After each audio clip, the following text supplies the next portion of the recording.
ओम नमो भगवते वासुदेवाय।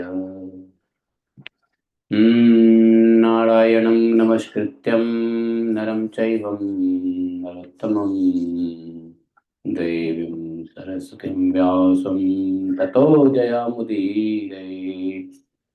नमस्ते प्राय स्वभद्रेषु नित्यं भागवत सेवया भगवतोत्तम श्लोके भक्तिः भवति निष्ठिकी। ॐ जन्मान्तरशतन्व्याधितर्तः चार्थेष्वः विज्ञाशराठ तेने ब्रह्महृदादिकवये मुह्यन्ति यत् सूर्यः तेजो वारिमृदां यथा विनिमयो यत्र त्रिसर्गो मृषां धाम्नां सदा निस्तकुहकं सत्यं परममधीमहि धर्मः प्रोजितकैतवत्र परमो निर्मत्सराणां सताम् वैद्यं मातृवस्तु शिवदं तापत्रयोन्मूलनम् श्रीमद्भागवत महामुनि कृते किं वा परमेश्वरः सद्यो हृदवदत्ति कृतिभिः सुशोभिततत्क्षणात् निगम कल्पतरोर्गलितं फलं सुमुखात् द्रवितशयुतं पिबत भागवतं रसमालयं मुहुरो रसिका भुवि भावुकाः। अहं सर्वस्य प्रभवो मत्तः सर्वं प्रवर्तते इति मत्वां भजन्ते मां बुधा भावा संविता मच्चित्ता मद्गतप्राणा बोधयन्तः परस्परं करतश्च मां नित्यं तुष्यन्ते च रमन्ति च तेषां सततिक्तानां भजतां प्रीतिपूर्वकं ददामि बुद्धियोगं तं येन मापुयान्ति ते तेषामेवानुकम्पार्थम् अहम् अज्ञानजननाशात्मभावस्थो ज्ञानदीपेन भाषतः अहमेवास्मेवाग्रे नान्यत् सतसत्परं पश्चादमते तश्चायवशिष्येत स्वस्म्यहं द्वितीयर्थं यत् प्रतीयेत न प्रतीयेत चात्मनि तद्विद्यादात्मनो माया यथा भाषो यथा तमः यथा महान्ति भूतानि भूतेषु चावचेष्वनु प्रविष्ठान्यन् प्रविष्ठानि तथा तेषु न तेषाम् एतावदेव जिज्ञासं तत्त्वजिज्ञासनात्मना न व्यतिरेकाभ्यां यत् स्यात् सर्वत्र सर्वदा हरे कृष्ण कृष्ण कृष्ण हरे हरे हरे राम राम राम हरे हरे। बोलिए ग्रंथराज श्रीमद् भागवत महापुराण की जय। शिला व्यास देव भगवान की जय। श्रीला सुखदेव गोस्वामी महाराज की जय। श्रीला सुत गोस्वामी महाराज की जय। श्रीला प्रभुपाद की जय। अपने अपने गुरु गौरांग की जय। जय जय श्री राधे श्याम। हरे कृष्ण हरे राम। तो भगवान की बड़ी कृपा से आज दोबारा से हम लोग पुनः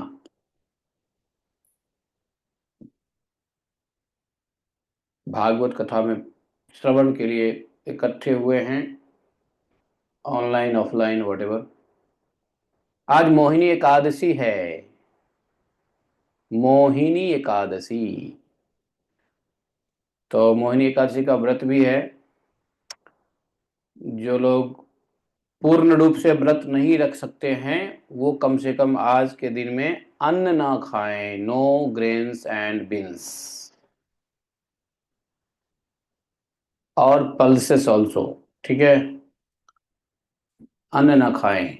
कम से कम जो व्रत नहीं करते हैं वो कम से कम इतना करें कि अन्न ना खाएं। ठीक है, अन्न छोड़ के कुछ भी खाओ अगर व्रत नहीं करते हो तो। यदि व्रत करते हो तो फिर पूरा उपवास रखो। ठीक है।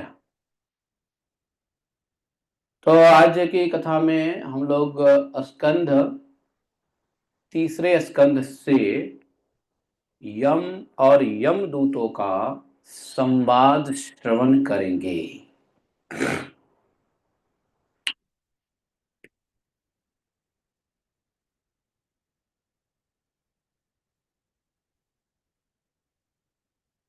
राजोवाच।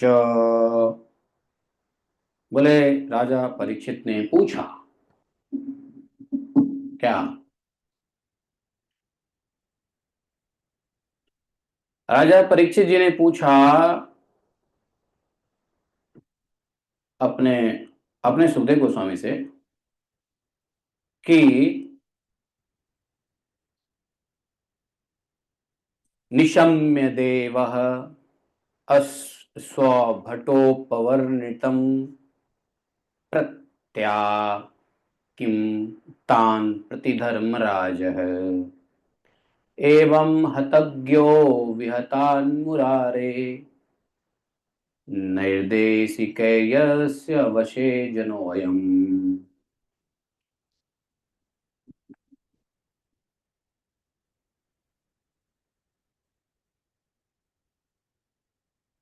यमस्य देवस्य च दण्डभङ्गः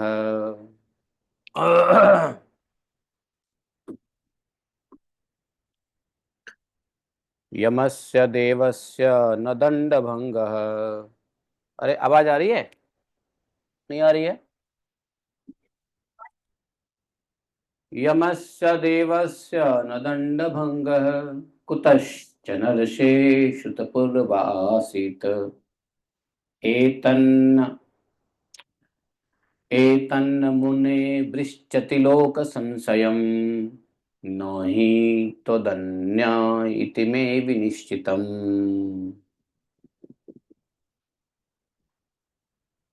निशम्य देवः स्वभटोपवर्णितं प्रत्याह किं तान् प्रतिरधर्मराज एवं हताज्ञो विहितान् मुरारेः न देशिकह्यस्य वशे जनोऽयम् यमस्य देवस्य च दण्डभङ्गः कुतश्च नर्षेषुतपूर्वासीत् एतन्मुने पृच्छति लोकसंशयम् न हि त्वदन्या इति मे विनिश्चितम्। ॐ अज्ञानतिमिरान्धस्य ज्ञानाञ्जनशलाकया चक्षुरुन्मीलितं येन तस्मै श्रीगुरवे नमः।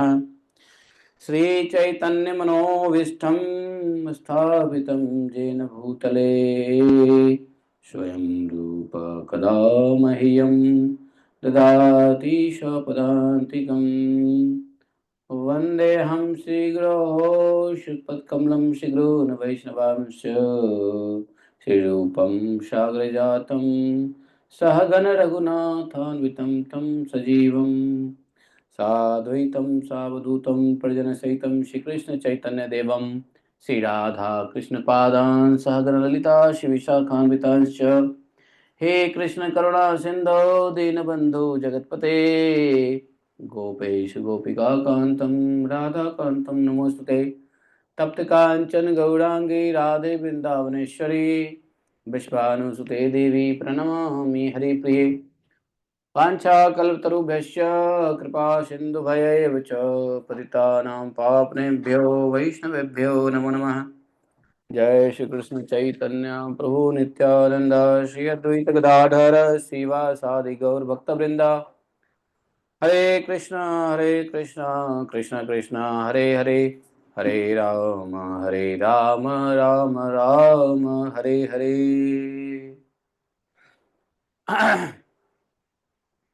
जय श्री राधे। तो राजा परीक्षित ने पूछा कि भगवान गुरुदेव देवादिदेव धर्मराज के वश में सारे जीव हैं। सभी जीवों के वश में, सभी जीवों किसके वश में हैं? सभी जीव धर्मराज के वश में हैं। धर्मराज जी को दंडपाणी कहा गया है। दंडपाणी जिसके हाथ में दंड देने का अधिकार होता है। दंडपाणी जिसके हाथ में ही दंड देने का अधिकार होता है। और भगवान के पार्षदों ने उन्हीं की आज्ञा भंग कर दी। सभी जीव धर्मराज के अधीन रहते हैं और भगवान के पार्षदों ने उनकी आज्ञा भंग कर दी। और उनके दूतों को अपमानित कर दिया। जब उनके दूतों ने यमपुरी में जाकर उनसे अजामिल का वृत्तांत कह सुनाया, तब सब कुछ सुन करके उन्होंने अपने दूतों से क्या कहा, गुरुदेव, मैंने पहले यह बात कभी नहीं सुनी कि किसी ने किसी भी कारण से धर्मराज के शासन का उल्लंघन किया हो। ऐसा कभी इतिहास में नहीं हुआ। धर्मराज के शासन का कोई उल्लंघन नहीं कर सकता भगवान। इस विषय में बहुत लोग संदेह करेंगे, इसलिए इस संदेह का निवारण आप कुछ अतिरिक्त आपके अलावा कोई दूसरा कर ही नहीं सकता है। ऐसा मैं समझता हूं कि आपके अलावा दूसरा कोई भी व्यक्ति इस संदेह का निवारण नहीं कर सकता है, इसलिए आप कृपया कर इस संदेह का निवारण कीजिए। तो संदेह क्या है? संदेह क्या है? संदेह यह है कि धर्मराज जो यमराज हैं, यमराज के अधीन सभी जीव है। सभी जीवों के कर्मों का फल का देने वाले यमराज हैं, और यमराज का शासन का उल्लंघन हो गया। पहले कभी हुआ नहीं, पहले कभी सुना गया नहीं, ये तो पहली बार सुना जा रहा है।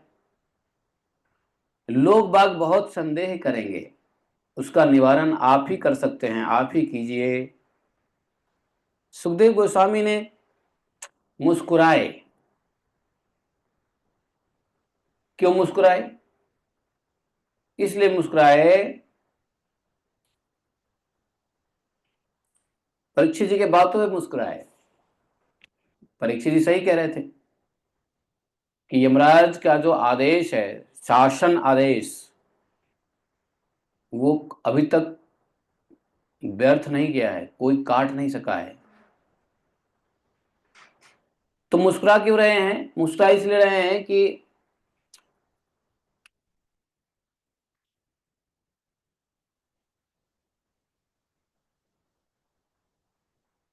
वो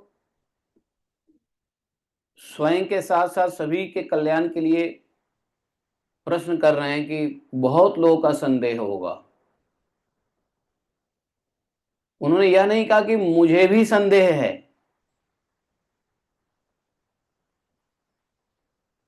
लेकिन उन्होंने कहा कि इस बात को लेके बहुत लोगों को संदेह होगा, लोग संदेह करेंगे, लोग डाउट करेंगे इस बातों पर, इसलिए लोगों का डाउट आप दूर कर दीजिए। वैसे परीक्षित महाराज तो समझ गए थे, तो परीक्षित महाराज समझ गए, लेकिन लोग इसके ऊपर शंका करेंगे, उसके निवारण के लिए वो पूछ रहे हैं, इसलिए वो थोड़ा मुस्कुराए सुखदेव जी ने और बोले। सुखदेव जी क्या बोले? भगवत पुरुष ही राजन याम्ययाः प्रतिहतोद्यमाः पतिं विज्ञापयामाशु यमं संयम निपतिम।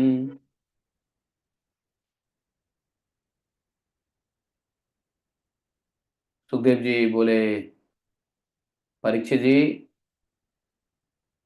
पहला तो प्रश्न ये था ना, पहला प्रश्न ये किया परीक्षित जी ने यहाँ दो प्रश्न किया ना। पहला प्रश्न क्या किया? दूसरा प्रश्न तो किया कि संशय दूर करने के लिए आप इसको बताइए, लेकिन पहला प्रश्न किया कि यम के दूतों ने जब गए, यमदूतों ने सब कुछ सुनाया होगा यमराज से, तो यमराज ने क्या कहा वो सुनाइए। तो पहले आप लोग भी यही सुन लीजिए कि यमराज ने क्या कहा। वो पहला प्रश्न का उत्तर पहले दे रहे हैं, दूसरे प्रश्न का उत्तर उत्तर में देंगे, अर्थात बाद में देंगे।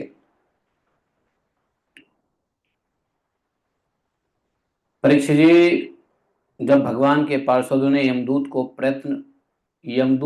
का प्रयत्न विफल कर दिया, कौन सा प्रयत्न? अजामिल को नरक में ले जाने का प्रयत्न जब विफल कर दिया, असफल कर दिया, तब उन लोगों ने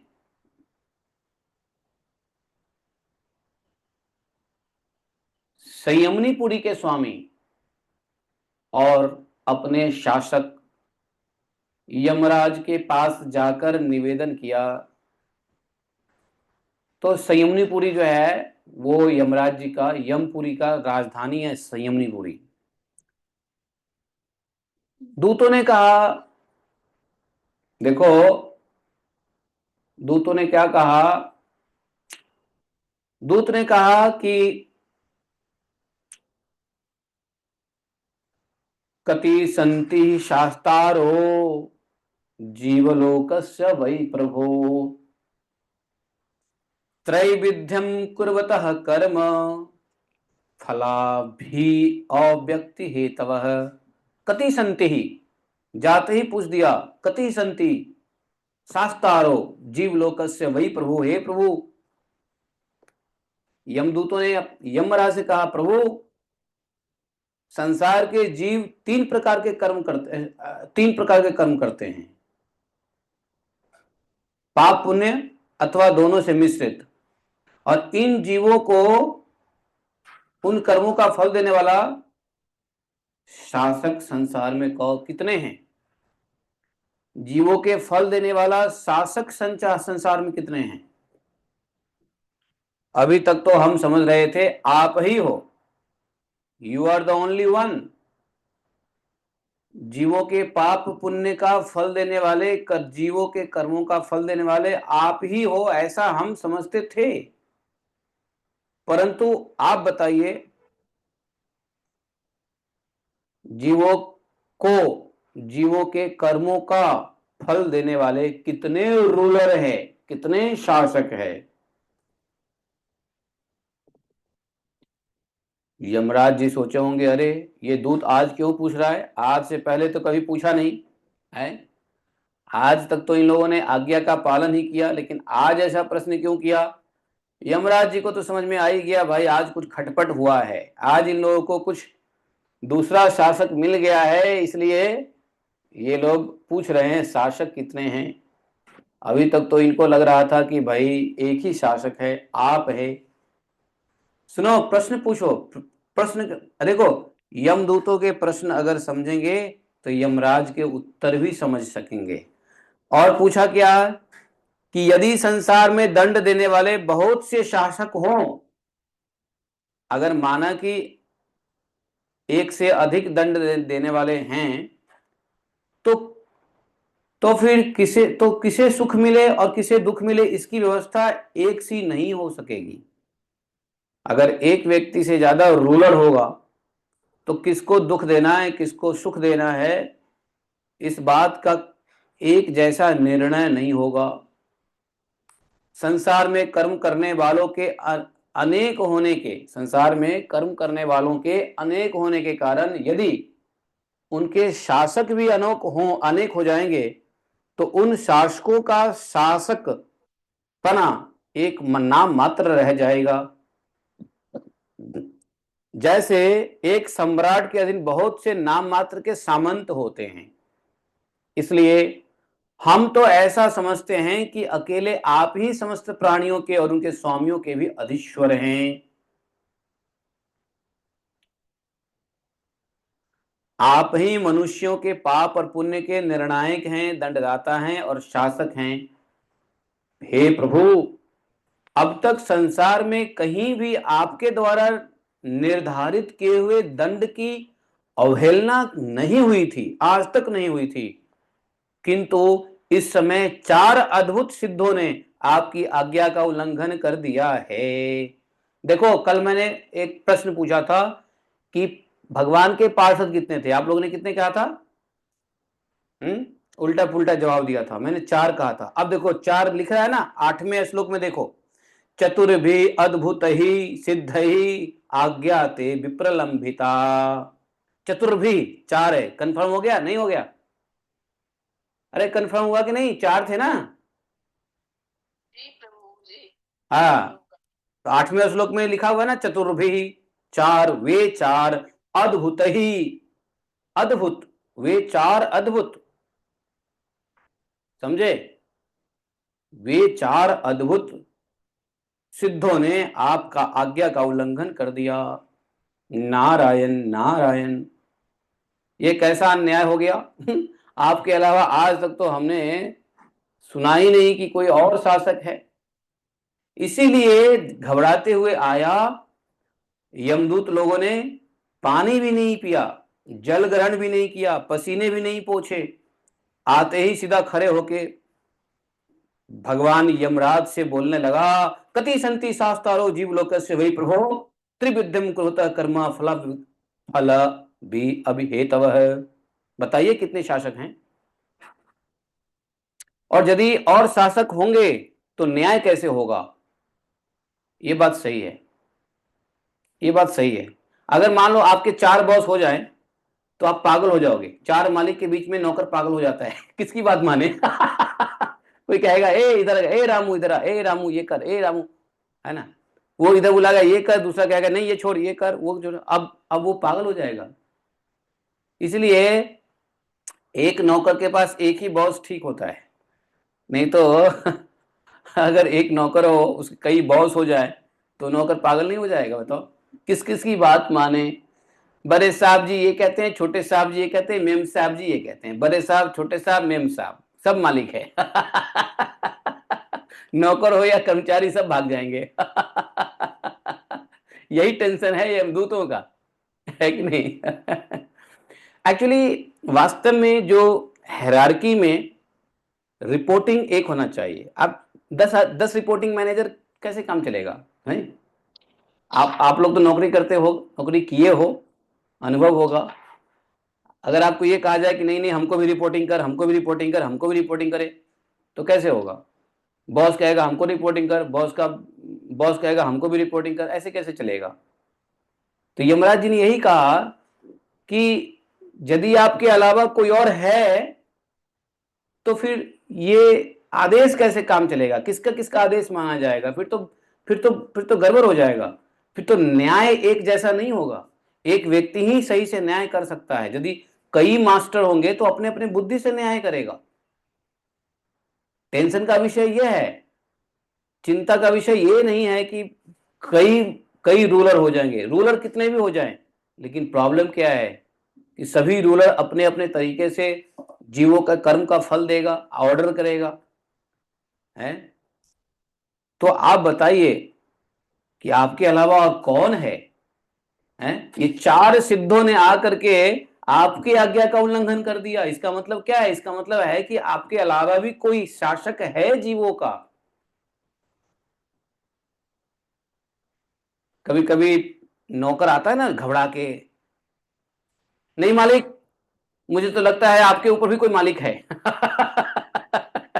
आप बोलते हो ये करो, मैं करता हूं तो ऊपर से आदेश आता है ऐसा ना करो।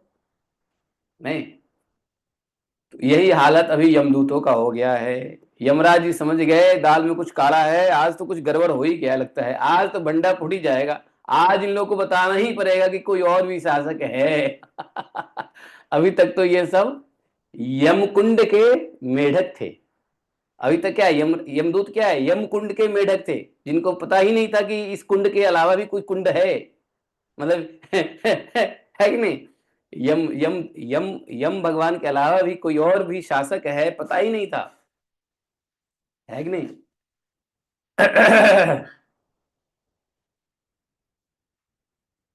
तो ठहरो, यमदूतों ने और भी पूछा, कहा कि हे प्रभु आपकी आज्ञा से हम लोग एक पापी को यातना गृह की ओर ले जा रहे थे, परंतु उन 4 सिद्धों ने बलपूर्वक आपके फंदे को काटकर उसे छुड़ा लिया या छुड़ा दिया।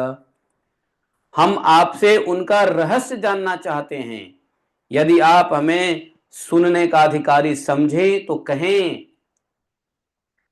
देखो ये यमदूत सब बदमाश नहीं है, सब डिसिप्लिन है। भाई यमराज के सैनिक है तो डिसिप्लिन तो रहेगा ही। वो शिष्टाचार से पूछ रहे हैं, यदि आप हमको अधिकारी समझते हैं इस रहस्य का कि आपके यम पाश को काटने वाला वह सिद्ध कौन थे, यदि आप हमको अधिकारी समझते हैं तो हमें कहिए।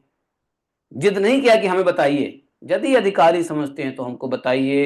हे प्रभु बड़े आश्चर्य की बात हुई कि इधर तो अजामिल के मुंह से नारायण शब्द निकला और उधर से वे डरो मत बोलते हुए कहां से झटपट आ गए पता ही नहीं चला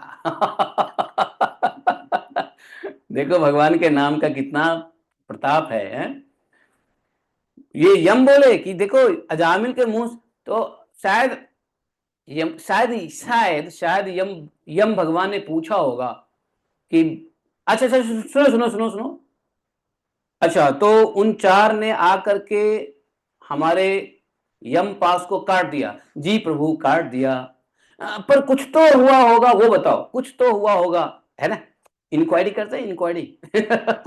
तो इंक्वायरी में यम ने इंक्वायरी किया होगा, कुछ तो हुआ, वो ऐसा क्या हुआ जो उन्होंने काट दिया? ऐसा तो नहीं है आया काट दिया, अरे कुछ तो हुआ होगा। तो यमदूत ने बारीकी से बताया, कहा कि महाराज, अरे हाँ, एक चीज हुआ है। बोलो क्या हुआ है? अजामिल के मुंह से नारायण शब्द निकला था। जैसे ये नारायण बोला कि उधर से वो चारों आ गए, चारों बोले डरो मत डरो मत डरो मत। ऐसा हुआ था, और आकर के काट दिया। सुखदेव गोस्वामी बड़े मुस्कुराते हुए प्रसन्नता से कहते हैं, इति देव स आपृष्ट प्रजा संयम नो यमः प्रीतः स्वदुतान प्रत्याह स्मरन पदाम्बुजम हरे। आ देखो क्या हुआ, यहां पे हुआ क्या? यमराज कुछ बोलते, यमराज कुछ बोलते, जैसे उनके हृदय, उनके कानों में पड़ा नारायण शब्द, तो यमराज स्वयं ध्यान मुक्त हो गए। आहा, हरि हरि हरि हरि, पादाम्बुजम हरे। भगवान के चरण का स्मरण हो आया यमराज जी को। देव शिरोमणि प्रजा के शासक भगवान यमराज ने प्रसन्न होकर श्री हरि के चरण कमलों का स्मरण किया। उनके कान, शायद शायद ये पहली बार था कि यमपुरी में कोई यमदूत के मुंह से नारायण शब्द सुना था, है? और जैसे अब यमराज जी इतने व्यस्त रहते हैं, ये जानते हो देवी देवता लोग इतने व्यस्त रहते हैं कामों में, है, कि उनको भगवान का नाम भी सुनने को बड़ी तरस हो जाती है। कई कई सालों तक नाम भी उनको सुनने को नहीं मिलता है, इतने व्यस्त रहते हैं। आप लोग सोचते हो हम ही व्यस्त रहते हैं, अरे देवी देवता के पास जानते हो हमसे बहुत अधिक कार्य है उनको, और सारे काम इतना डिसिप्लिन में करना होता है ना। आप लोग तो संडे मंडे भी मना लेते हो, उनके पास कोई संडे मंडे नहीं होता है। आप तो छुट्टी मार लो, ये आज तो सर दर्द कर रहा है आज नहीं जाएंगे ऑफिस, उनको कोई छुट्टी नहीं है। और एक एक चीज, एक एक क्षण क्षण क्षण क्षण क्षण, और आपका आपका टाइम धीरे धीरे चलता है, उनका टाइम तो इतना फास्ट चलता है कि आपका 6 महीना उनका एक दिन, आपका 6 महीना उनका एक रात। मतलब आपका एक साल उनका एक दिन एक रात होता है। इतने हाई फ्रीक्वेंसी स्पीड में देवताओं को काम करना पड़ता है, बताओ, है? आपको कहा जाए कि 8 8 घंटे का काम 1 घंटे में करो, तो कितना आप जल्दी जल्दी करोगे? 10 मिस्टेक करोगे। यहां पर पृथ्वी का 1 साल का काम उनको अपना एक दिन में करना पड़ता है। बताओ कितना फास्ट काम करते होंगे, कितनी जल्दी जल्दी चाबी घुमाते होंगे। इतना व्यस्त रहते हैं देवी देवता कि उनके पास भगवान के नाम लेने का फुर्सत नहीं, उनके पास भगवान के नाम का कथा सुनने का फुर्सत नहीं, उनके पास भगवान का ना, बिल्कुल फुर्सत नहीं है। एक रत्ते भी फुर्सत नहीं है। हम लोग जितना ऐश मौज करते हैं ना, देवता लोग तरसते हैं, हे भगवान, यहाँ के मनुष्य देखो तो सही, गंगा किनारे गंगा पी रहा है, गंगा में स्नान कर रहा है, हमें गंगा स्नान नसीब नहीं। यहाँ के देवता लोग देखो भगवान का कीर्तन कर सकते हैं, कर रहे हैं, भगवान के नाम पे डांस कर रहे हैं, कितने अद्भुत प्रसाद खा रहे हैं, और हम लोग ठन ठन गोपाल। देवता लोग भी बड़े मतलब ललायित होते हैं, इसलिए देवता लोग मनुष्यों के भाग्य को सराहना करते हैं। ऐसा लगा यमराज जी के कान में नारायण शब्द कितने दिन के बाद पड़ा, उनको स्मरण हो आया। देखो यहाँ पे लिखा हुआ है, देखो मैं, आप लोग ये मत कहना मैं मसाला लगा रहा हूं, मसाला कथा में नहीं लगा रहा हूं मैं, भाव को समझो। क्योंकि यहाँ पे यमराज जी ने क्या किया, यहाँ लिखा हुआ है कि प्रीतः स्वदंतान प्रत्याह स्मरण पादम बुझे हरे। स्मरण, स्मरण मतलब क्या? याद किया, अर्थात भूल गए थे तब तो याद किया। और जो भूलेगा नहीं वो याद क्या करेगा? है, जब भूलेगा ही नहीं तो याद क्या करेगा? अगर याद किया यमराज जी ने भगवान के चरण कमल का, तो इसका मतलब क्या हुआ? भूल गए थे। भूले किस लिए थे? अरे इतने व्यस्त हैं, करोड़ों सैकड़ों ट्रिलियन बिलियन क्या बोलते हैं, अरबों खरबों में जो है ना जीव का जो है ना दंड देना होता है। एक एक सेकंड पे जीव आता है, दंड देना होता है। कोई जीव किसी को रिलीज करना होता है, किसी को अंदर डालना होता है, किसी को कुछ है, किसी को कुछ है। और उसी में कभी कभी ऐसे जीव पहुंच जाते हैं, वो चैलेंज कर देते हैं यमराज को, हे यमराज, हमको किस पाप का सजा मिला? यमराज जी सारा काम रोक के उनकी सुनवाई करते हैं। महाराज, आपको इस पाप का, अरे तुमको पता नहीं, 11 वर्ष तक कोई बालक अगर पाप करे तो उसको दंड नहीं दिया जाता। तुमने हमको दंड दिया, जा, तुमको भी मैं श्राप देता हूं, तू भी पृथ्वीलोक पे जा और शूद्र बन जा। अब यमराज क्या करे? यमराज से भी गलती हो जाती है, हुआ ना? नहीं हुआ? यमराज से गलती नहीं हुआ? अरे कौन से ऋषि थे? मांडव्य। मांडव ऋषि थे, उनके साथ गड़बड़ी हो गई। तो यमराज को भी बड़े टेंशन रहता है भाई, इतना बिजी रहते, इतना कि ही जब दुनिया में यदि कोई बिजिएस्ट मजिस्ट्रेट है तो यमराज जी है। केस निपटाने में एकदम लगे रहते हैं, कहां भगवान का स्मरण करेंगे। आप लोगों को सच बता रहा हूं, देवी देवताओं को एक क्षण भी फुर्सत नहीं है। वो भगवान के कार्य में इतना व्यस्त रहते हैं, भगवान को ही भूल जाते हैं। और हम लोग के पास इतना अपना भोग विलास का काम है कि भगवान को भूल जाते हैं। वो भगवान को भूलते हैं भगवान के काम में, और हम भगवान को भूलते हैं अपने स्वार्थ के काम में। यही अंतर है देवता और मनुष्य में। क्या अंतर है? लिख लो। अगर एग्जामिनेशन में ये पूछा जाए तो उत्तर लिख देना बढ़िया से, मार्क्स फुल मिलेंगे, 10 में 10। मनुष्य और देवताओं में क्या अंतर है? देवता भगवान को भूलते हैं भगवान के कार्य करने के लिए, मनुष्य भगवान को भूलता है अपने स्वार्थ के कार्य करने के लिए। है कि नहीं? तो यह हाल है। तो यहाँ पे यमराज जी ने स्मरण पदाम भुजम हरे हे, जैसे ही कान में पड़ा नारायण, अजामिल ने नारायण शब्द बोला और इधर भगवान का चरण स्मरण हो गया।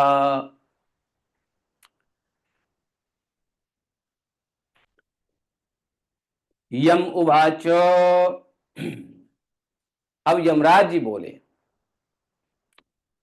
अब सुनो, यमराज जी के मुंह से ज्ञान की मोतियां निकलेगा। आप लोग उसको पकड़ लो, जितना बीत सकते हो पकड़ बीच लो। अरे भाई, पीछे बहुत बढ़िया फोटो लगाया है, ये राजेंद्र दास बाबा जी महाराज का फोटो, आशीर्वाद दे रहे, मजा आ गया यार। ऐसी ऐसी ऐसा कहाँ से आ गया ये? है, ये आशीर्वाद आपके पीछे से आ रहा है, लेकिन हमारे को भगवान बाबा जी हमारे को आगे से दे रहे हैं, आप पीछे लगा रखे हो।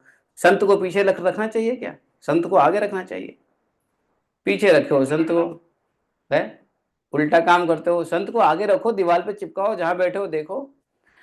अब वैसे तो खैर अच्छी बात है, हमको दिख रहे हैं।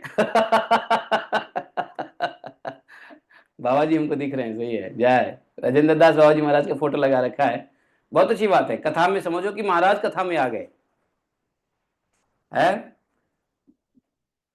हम तो उम्मीद नहीं कर सकते हैं कि राजेंद्र दास बाबा जी महाराज कथा में आएंगे, लेकिन मूर्ति स्वरूप ही आ गए तो आ गए भाई।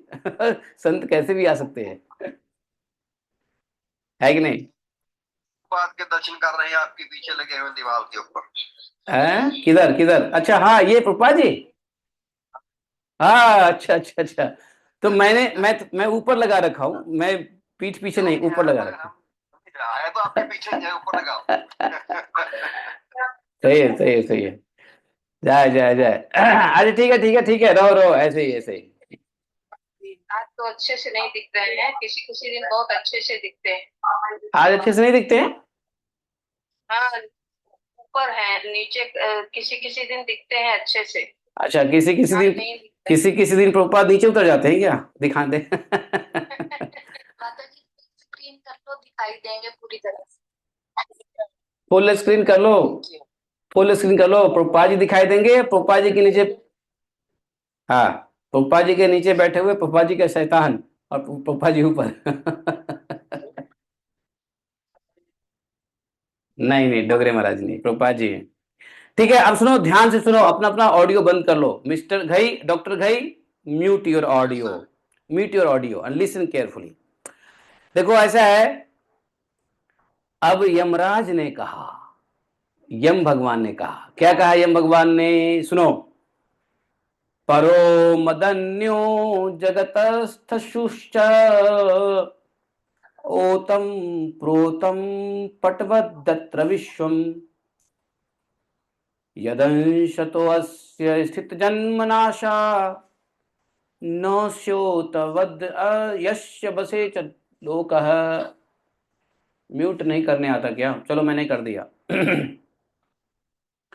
यमराज जी ने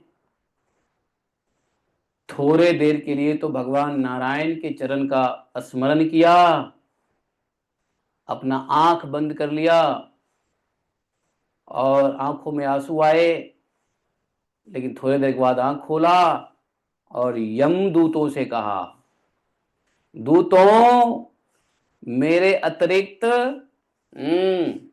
ऐसा है, मेरे अतिरिक्त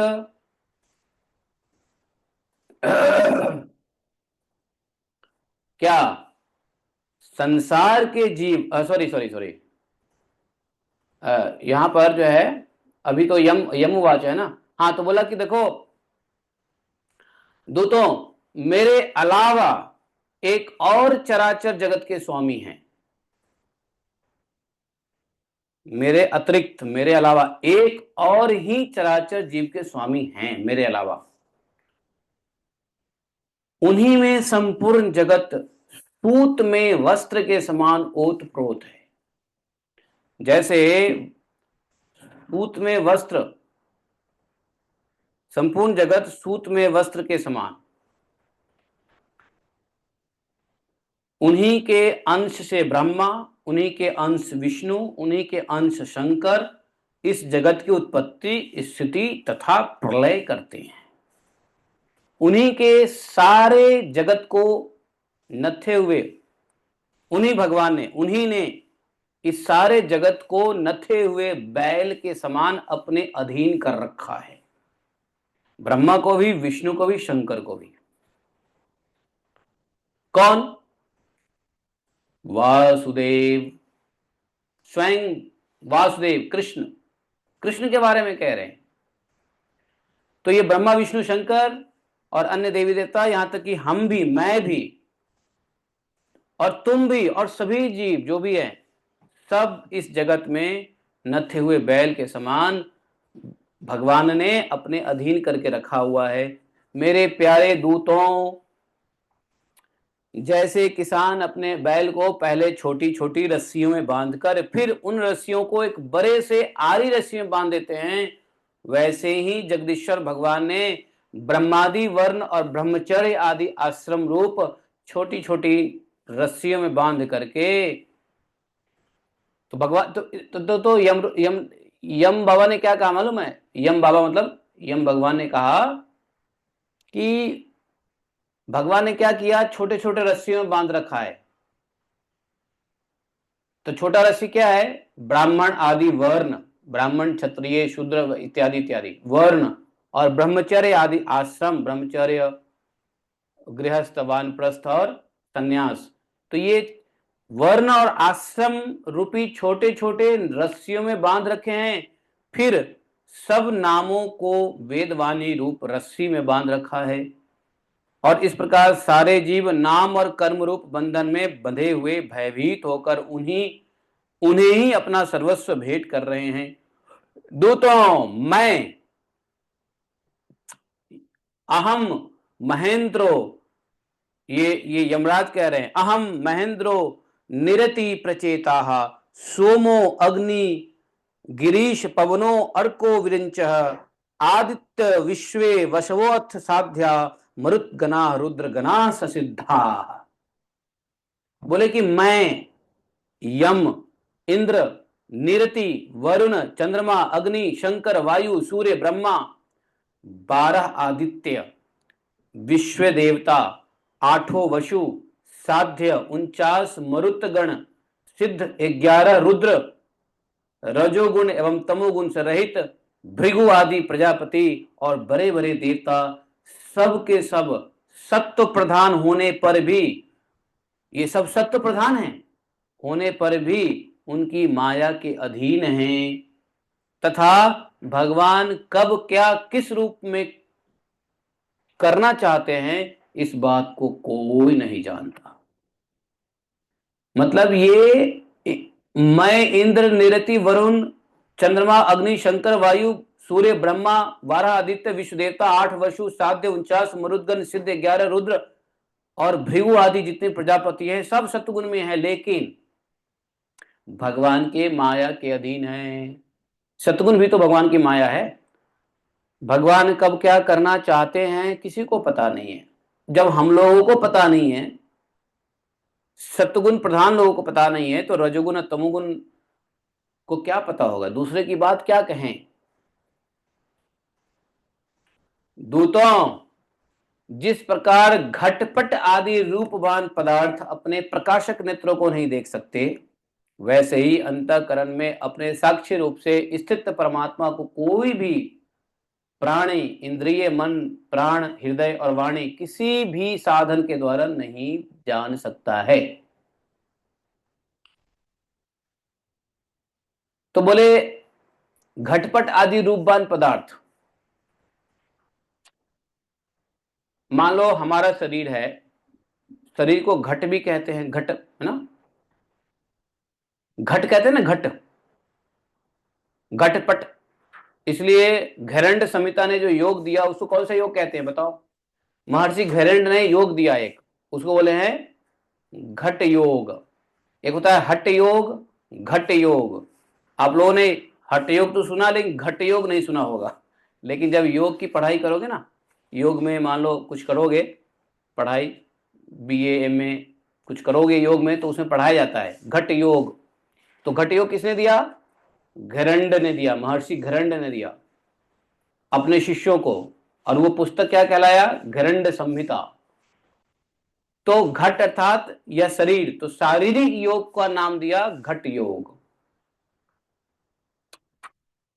तो बोले कि जैसे शरीर, ये जो घटपट है, जो रूपवान पदार्थ है, अपने प्रकाशक आंख को देख सकता है।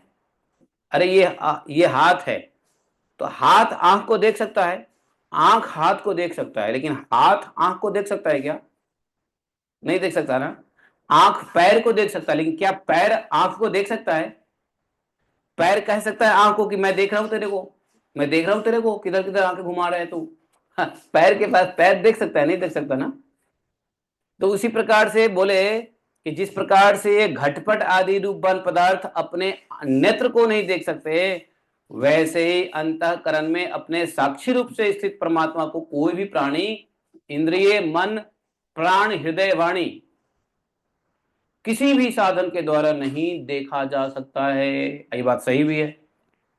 भगवान को हमारे अंदर में जो परमात्मा बैठे हैं उसको कोई देख सकता है नहीं। तो बोले वे प्रभु सबके स्वामी और स्वयं स्वयं परम स्वतंत्र हैं, सबके स्वामी हैं और परम स्वतंत्र हैं। उन्हीं मायापति पुरुषोत्तम के दूत, उन्हीं के समान परम मनोहर रूप गुण और स्वभाव से संपन्न होकर इस लोक के प्राय घुमा करते हैं।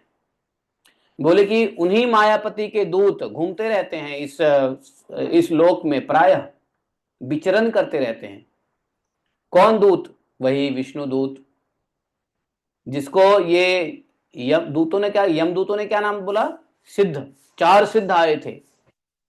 अरे कोई असिद्ध व्यक्ति क्या यम पास को काट सकता है? जो यम पास काटा वो सिद्ध है।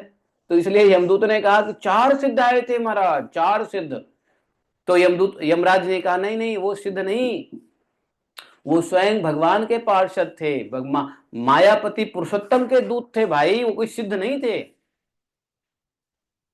मायापति पुरुषोत्तम के दूत थे जो भगवान के जैसा ही दिखते हैं। उनका रूप, मनोहर, गुण, सब कुछ, मनोहर रूप और गुण सब भगवान, स्वभाव भी भगवान जैसा ही होता है। और वो लोग प्रायः इस लोक में घूमते रहते हैं, विचरण करते रहते हैं।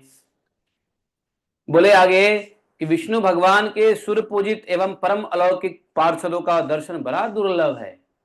ये विष्णु दूत का तो दर्शन बहुत दुर्लभ है। ये सब अलौकिक पार्षद हैं, सुरपूजित हैं। सुरपूजित क्या? विष्णु दूतों को देवता भी पूजते हैं। यदि यदि विष्णु दूत चले जाए देवलोक में तो देवता भी पूजते हैं। इसलिए बोला विष्णु भगवान के सुरपूजित दूत, सुरपूजित पार्षद, अलौकिक पार्षद के दर्शन तो बड़ा दुर्लभ है। तुम लोगों को उनके दर्शन हुए हैं क्या? हाँ महाराज, हुए हैं। और एक नहीं, चार चार पार्षदों के दर्शन हुए हैं। नहीं तो बोले कि उनका बड़ा दर्शन दुर्लभ है। वे भगवान के भक्त जनों को उनके शत्रुओं से, मुझसे, अग्नि आदि सब विपत्तियों से हमेशा सुरक्षित रखते हैं। देख लो भक्त जनों, भक्तों, सुन लो ध्यान से। यमराज कहते हैं कि संसार में वो पार्षद घूमते रहते हैं, दर्शन नहीं देते हैं, लेकिन अपने भगवान के भक्तों को भक्तों के शत्रुओं से, मुझसे अर्थात यम से और अग्नि जल आदि विपत्तियों से हमेशा सुरक्षित रखते हैं। तो अगर पाकिस्तान ने परमाणु बम गिरा भी दिया तो कौन सुरक्षा करेगा?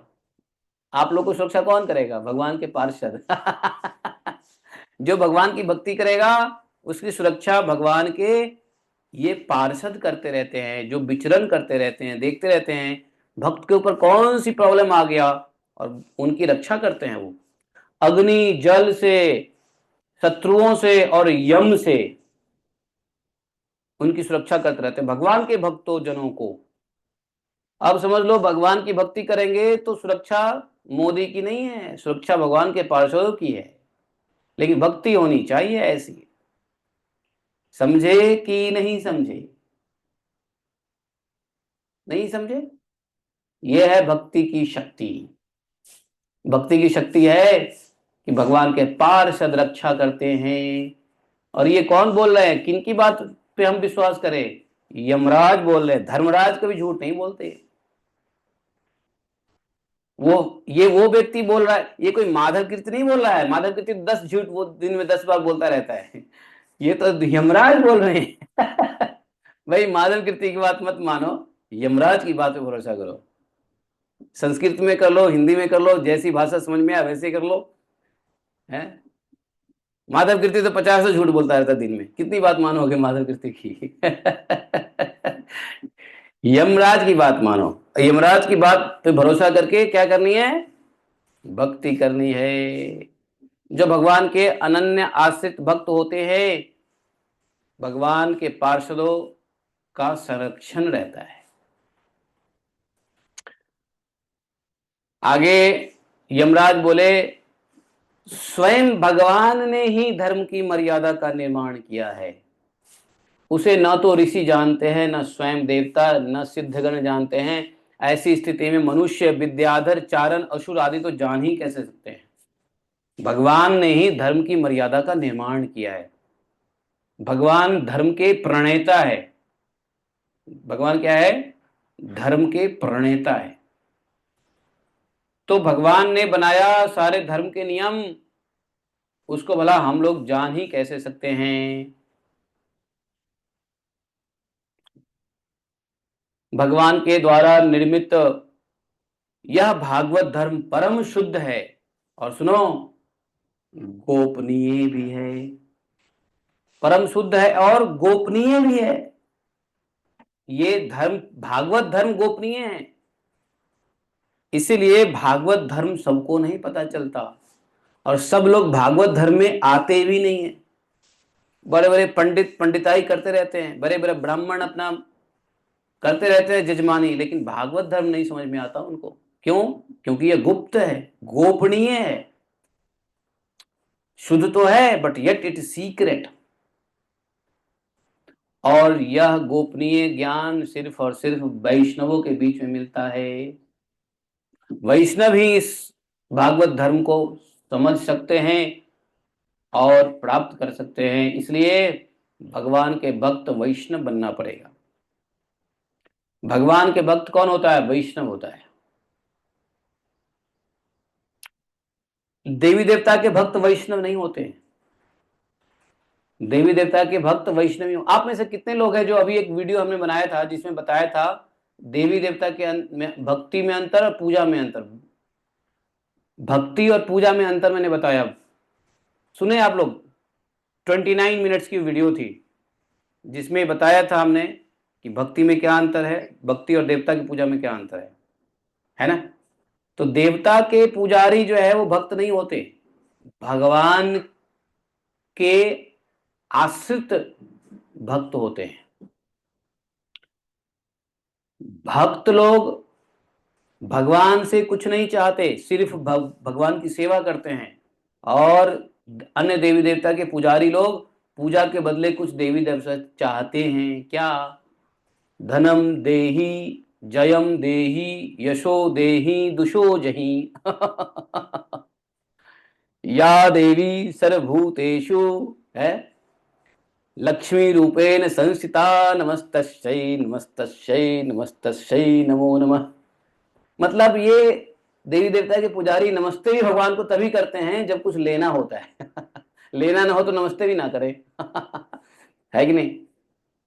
जैसे अगर आपको दुर्गा देवी से कुछ लेना है तो इधर बाकी किसी देवता को देख के नमस्ते भी करे ना करे भगवान जाने, लेकिन देवी देवता की भक्ति भक्ति नहीं है। मैंने कहा था उसमें देवी देवता की पुजारी होते हैं, भक्त नहीं हो सकते।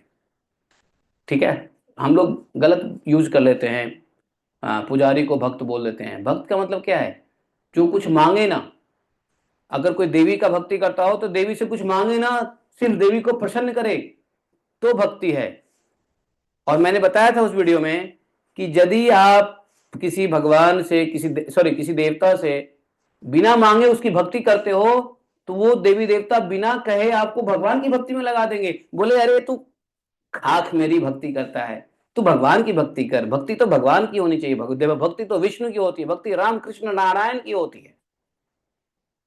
तो वो देवी देवता को शर्म आता है कि मैं भक्ति के लायक हूं नहीं और ये मेरी भक्ति कर रहा है। तो भक्त को क्या करता है? अपनी देवी देवता उठा के कृष्णा कॉन्शियस में डाल देता है? अच्छा, दुर्गा की पूजा कर रहे हो, शिव की पूजा कर रहे हो, शिव जी उठा के ला देंगे, डाल देंगे वैष्णव के बीच में, लो भगवान की पूजा। ये देवी देवता को भी शर्म आता है। अरे बताओ, ये भक्ति मेरी कर रहा है, मैं कहा तुच्छ देवी देवता, खुद हम फंसे हुए माया में और मेरी भक्ति करता है। ना ना ना, ये ठीक बात नहीं है। तो देवी देवता क्या करेंगे? भक्त को, अपने भक्तों को उठा के रख देते हैं कहां? भगवान के भक्ति में। कब? जब कोई व्यक्ति देवी देवता को निस्वार्थ पूजा करता है, अर्थात भक्ति करने लग जाता है। और जब तक कुछ मांगने की इच्छा होती है देवी देवता से, तब तक उसको भक्ति नहीं कहते हैं, उसको पूजा कहेंगे। पूजा में स्वार्थ है, लाभ का उम्मीद है, पूजा में गिव एंड टेक है, भक्ति में नहीं है। तो जैसे ही किसी देवी देवता की भक्ति करने लग जाओगे, देवी देवताओं को बिना मांगे प्रसन्न करने लग जाओगे, तो वो आपको क्या करेंगे? भगवान की भक्ति दे देंगे। सच बता रहा हूं, भगवान की भक्ति के पथ पे लगा देंगे।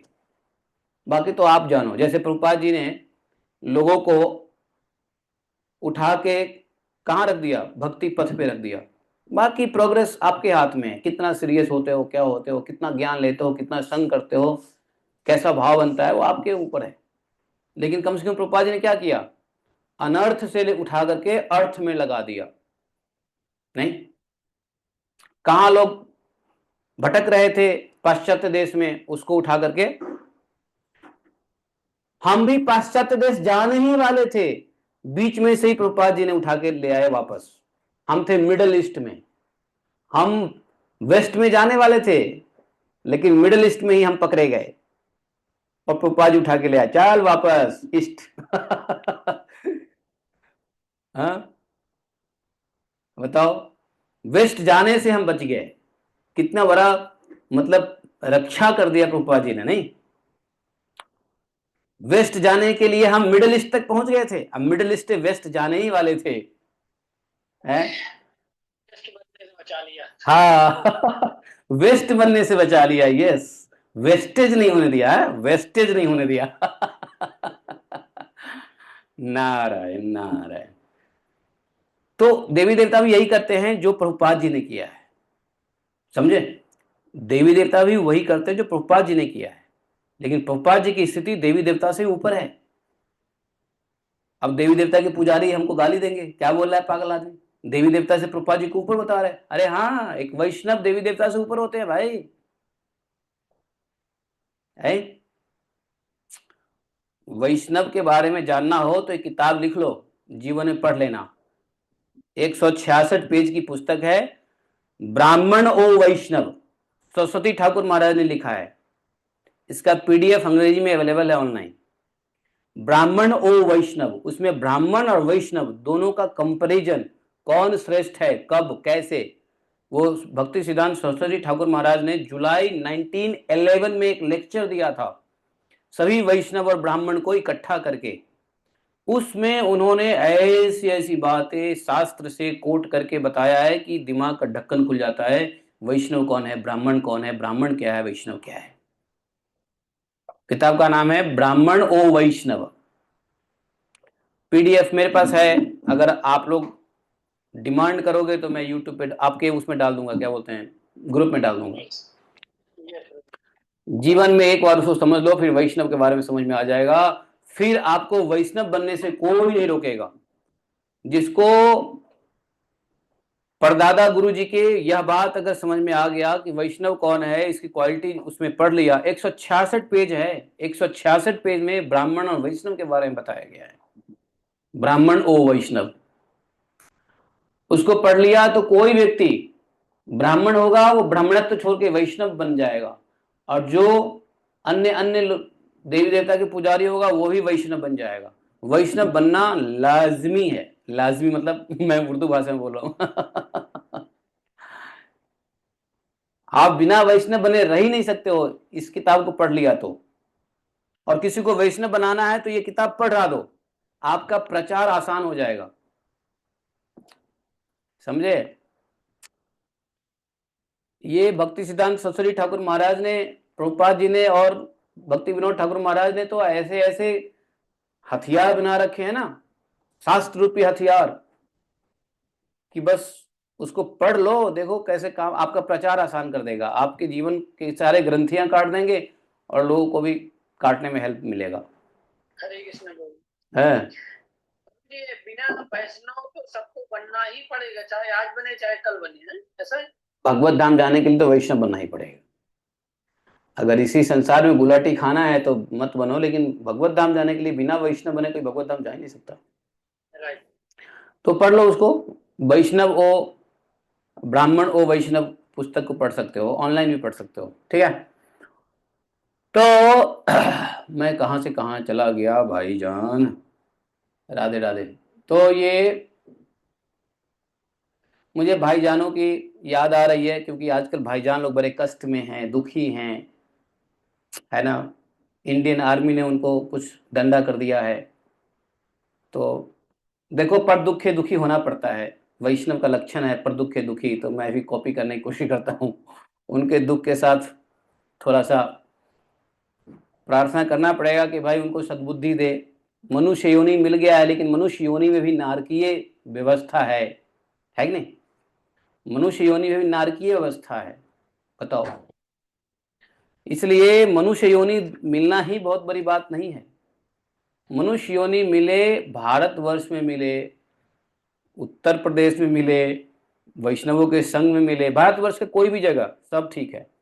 वैष्णवों का संघ में मिला, शास्त्र मिले, गुरु मिले, इतने अच्छा लाइब्रेरी मिला, इतने अच्छे माता पिता मिले, हैं, इतने अच्छे अच्छे रिलेटिव्स मिले जो आपको भजन करने दे रहे हैं, नहीं तो ऐसे ऐसे रिलेटिव होते हैं भजन नहीं करने देंगे। इतने अच्छे पति पत्नी मिले कि भजन करने में मदद कर रहे हैं। अरे अपने भाग्य को सराहो, आपके भाग्य को तो इंद्र भी देख के जलता है। और तब भी यदि सीरियसली भजन नहीं हो तो क्या फायदा है, बताओ? ऐसे मनुष्य, इनको दो दो पैर वाले पशु कहा गया, इसीलिए मनुष्य को भक्तिहीन पशु भी समाना पशु कहा गया है। जिसके अंदर भक्ति नहीं है, जिस मनुष्य के अंदर भगवान की भक्ति नहीं है, they are no more better than an animal. मनुष्य तो हैं लेकिन जानवर ही हैं, क्यों? भगवान की भक्ति नहीं है। क्यों देवपुरी बाबा, सही बात है कि नहीं? दो ताली ठोक के। है बिल्कुल बिल्कुल ठीक फरमाया महाराज, बिल्कुल। भगवत गीता में भी यही चीज लिखी हुई। पशु भी समाना, है ना? धर्मे न हीना पशु भी समाना। कौन सा धर्म? भागवत धर्म। धर्मे न हीना पशु भी समाना। अब बताओ कमल जी, यदि भगवत धर्म नहीं सीखोगे, क्लास में नहीं आओगे, तो पशु की तरह बने रहेंगे हम लोग, है? तो फिर कहाँ घूम रहे हो भाई? कक्षा में बैठो। यही हूँ, मैं बैठा हूँ मैं। हाँ ठीक है, बैठे रहो। देर आए दुरुस्त आए। महाराज जी एक प्रश्न है बीच में, या बाद में शाम क्लास के बाद बता देना। ये धर्मराज और यमराज कोई डिफरेंट है या एक ही है? एक ही है, बाद में बताने की जरूरत नहीं, एक ही है बस। दंड पानी धर्मराज ही यमराज है, यमराज ही धर्मराज है, ठीक है? वही युधिष्ठिर है और वही विदुर है, एक ही है, कोई दो नहीं है, ठीक है? तो जिस व्यक्ति के अंदर में भागवत धर्म नहीं है, धर्मे नहीं ना पशु भी समाना, जो भगवान की भक्ति नहीं कर सकता है, भगवत शरण में नहीं है, धर्म का पालन नहीं करे, तो पशु के समान ही है। पशु जैसे खाता है वैसे ही मनुष्य भी खाएगा, जब मर्जी खा लेगा। अब देखो मनुष्य ऐसा ही है ना, जो मर्जी खा लेगा, जो मर्जी पी लेगा, कहीं भी रह लेगा, नहीं क्या? जैसे तैसे घूमता रहेगा, न घूमने का समय न खाने का समय, कोई ठिकाना ही नहीं है। पशुओं की तरह मनुष्य की हालात है कि नहीं है? बदतर है ना? है? बताओ।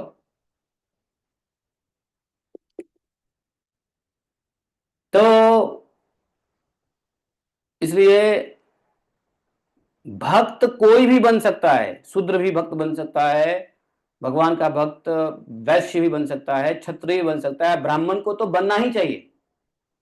ब्राह्मण, उस किताब में भक्ति सिद्धांत सरस्वती ठाकुर महाराज ने उस किताब में लिखा, ब्राह्मण ओ वैष्णव में, कि यदि ब्राह्मण भगवान का भक्त नहीं है तो वास्तव में वो ब्राह्मण है ही नहीं। लेकिन यदि कोई शूद्र भगवान का भक्त है तो ब्राह्मण कुल में जन्म लेते हुए भी भक्तिहीन ब्राह्मण उस शूद्र भक्त से भी निम्न है। समझ गए? तो ब्राह्मण कौन श्रेष्ठ है? जो भगवान की भक्ति करता हो, वही ब्राह्मण है, वही श्रेष्ठ ब्राह्मण है। अथवा सिर्फ ब्राह्मण कुल में जन्म ले लिया, वह कुल जन्मा ब्राह्मण कुल का जो ब्राह्मण व्यक्ति है, वह शूद्र भगवान के भक्त से भी नीच है।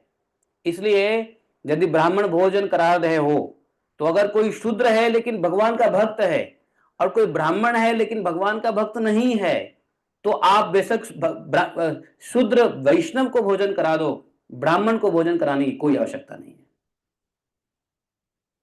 यह बात सिद्ध किया है भक्ति सिद्धांत महाराज ने। आप कहोगे आप ब्राह्मण को भोज कराते हो, क्या सब भक्त हैं? अरे भाई, वो सब भक्त ही क्या, मैं तो ब्रजवासी हैं। वो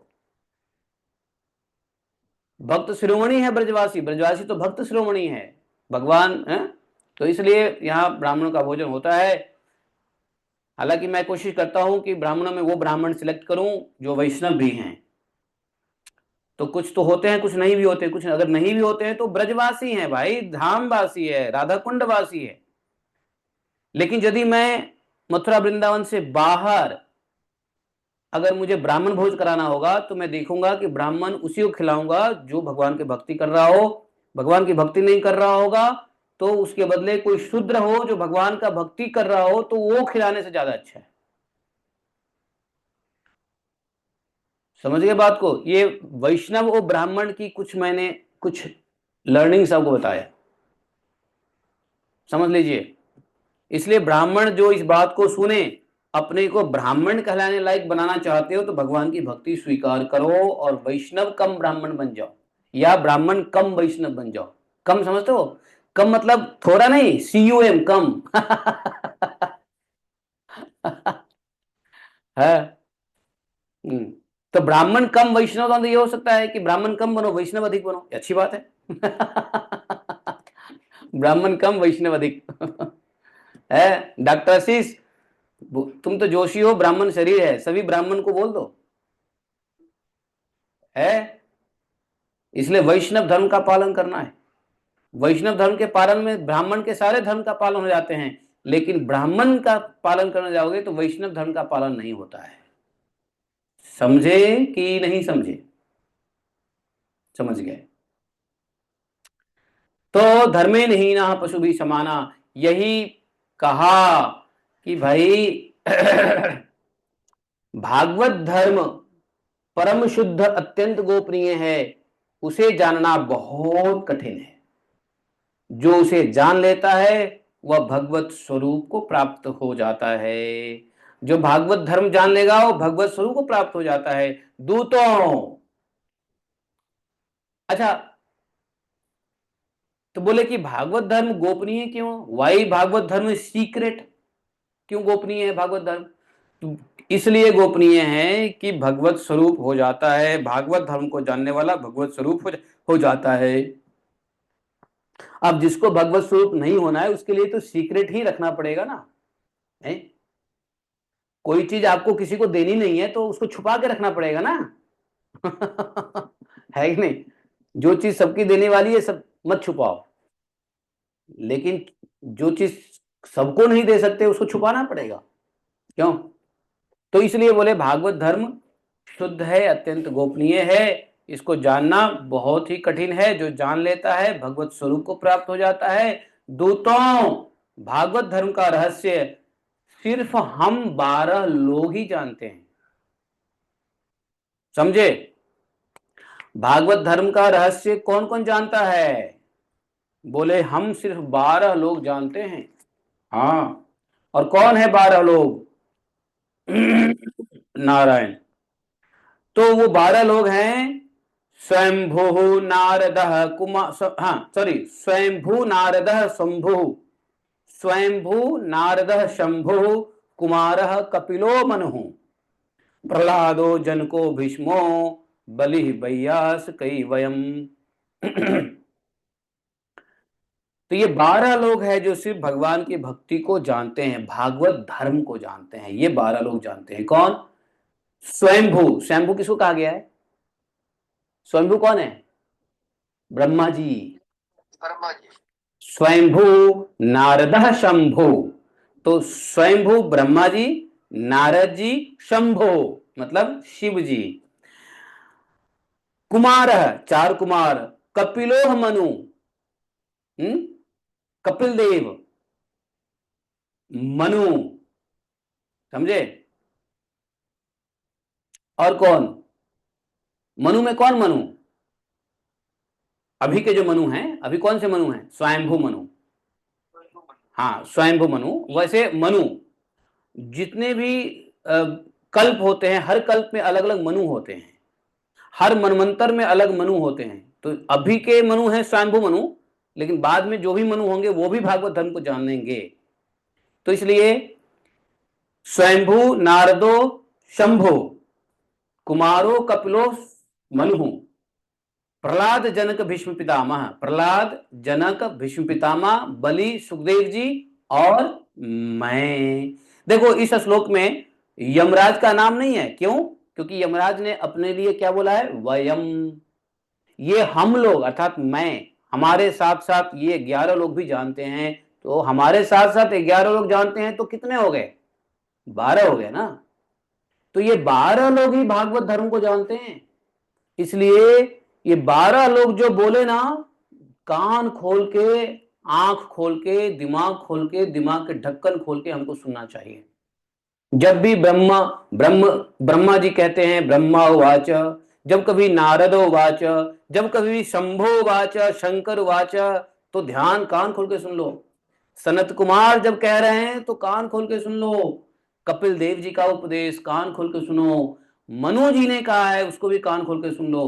प्रहलाद जी के उपदेश को, महाराज जनक के उपदेश को, भीष्म पितामह के उपदेश को, बलि महाराज के उपदेश को, सुखदेव जी के उपदेश को और धर्मराज स्वयं यमराज जी के उपदेश को। जब ये 12 लोग जब बात करें ना, तो कान खोल के, सभी काम को बंद करके काम बंद करो, कान खोलो। क्या क्या बंद करना है डॉक्टर आशीष? कान बंद नहीं करना है, काम बंद करना है, कान को खोलना है। एक काम और कान में उल्टा मत कर देना, नहीं तो शब्द गड़बड़ हो जाएगा। काम को बंद करो, कान को खोलो और इन 12 की बात सुनो। और हम लोग किसकी बात सुन रहे हैं? सुखदेव बाबा की बात सुन रहे हैं। सुखदेव बाबा कौन है? 12 महाजन में से एक है। इसलिए भागवतम को ध्यान से सुनो, क्योंकि महाजन की वाणी है, जो भागवत धर्म को जानने वाले हैं, है। तो इनफैक्ट ये 12 महाजनों का नाम हर रोज जीवा से लेना चाहिए। अरे मजा आ जाए, हम लोग लेते ही हैं। अरे 12 महाजन छोड़ो, एक भी महाजन का नाम ले लो, काम चल जाएगा। 12 महाजन तो बहुत भारी हो जाएगा। ये श्लोक आपने पिछली बार भी सुनाया था और हमने उसी जन्मदिन से साल 1.5 साल हो गया हाँ, कंठस्थ कर लिया इसको। करना ही चाहिए। हाँ, स्वयंभू। देखो, याद करना भी आसान है। कैसे याद करो? हमने कैसे याद किया, देखो। स्वयंभू, स्वयंभू, नारद, शंभु, हो गया। कुमारो, कुमारः कपिलो मुनि, ठीक है। 4 कुमार आ गए, कपिल आ गए और मनु। तो स्वयंभू, नारद, शंभु, कुमार, कपिलो, मनु, हो गया। पहला लाइन याद हो गया। आगे याद करो। प्रहलादो, जनको, भीष्मो, बलि, वैयासकी, वयम। समझे? बलि, वैयासकी, वयम। अच्छा कहोगे, अरे सुखदेव गोस्वामी का नाम किधर है?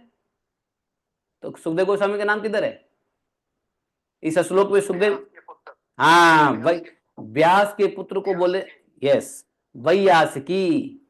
व्यास देव जी के पुत्र को बोले वैयासकी। तो सुखदेव जी का एक दूसरा नाम क्या है? वैयासकी।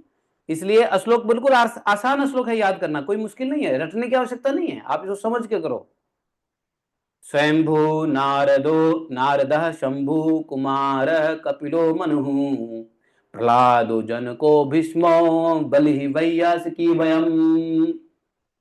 प्यारा श्लोक है नहीं? 4 कुमारों का भी नाम लेना चाहिए हर रोज। सनक, सनंदन, सनातन, सनत कुमार। बिल्कुल ठीक बात है। तो तो हम लोग रोज रोज तो देखो इसमें तो ये 4 लोग हैं। इन 4 लोग में व्यास देव जी नहीं है। व्यास देव जी हैं क्या? व्यास देव जी महाजन हैं? अरे, सुखदेव जी के पिताजी व्यास देव जी महाजन हैं? ये 12 महाजन में नहीं है ना? व्यास देव जी नहीं है। तो व्यास देव जी कौन है? अरे साक्षात भगवान है। व्यास देव जी नहीं है, लेकिन भगवान जी, कृष्ण द्वैपायन, वेद व्यास श्री कृष्ण द्वैपायन स्वयं भगवान है भाई। तो वो तो स्वयं धर्म के प्रणेता हैं। वो इस 12 में इसलिए, व्यास देव जी इस 12 में इसलिए नहीं है कि व्यास देव जी भगवान के अवतार ही हैं।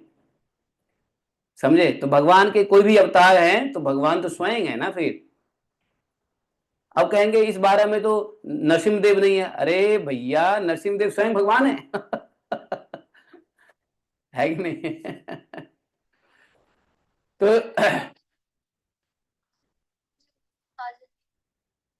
अरे तो भगवान ही है ना, वो तो महाजन के भी महाजन है। परम महाजन है, भगवान स्वयं है वो, ठीक है। तो इस जगत में जीवों के लिए बस यही सबसे बड़ा कर्तव्य, परम धर्म है।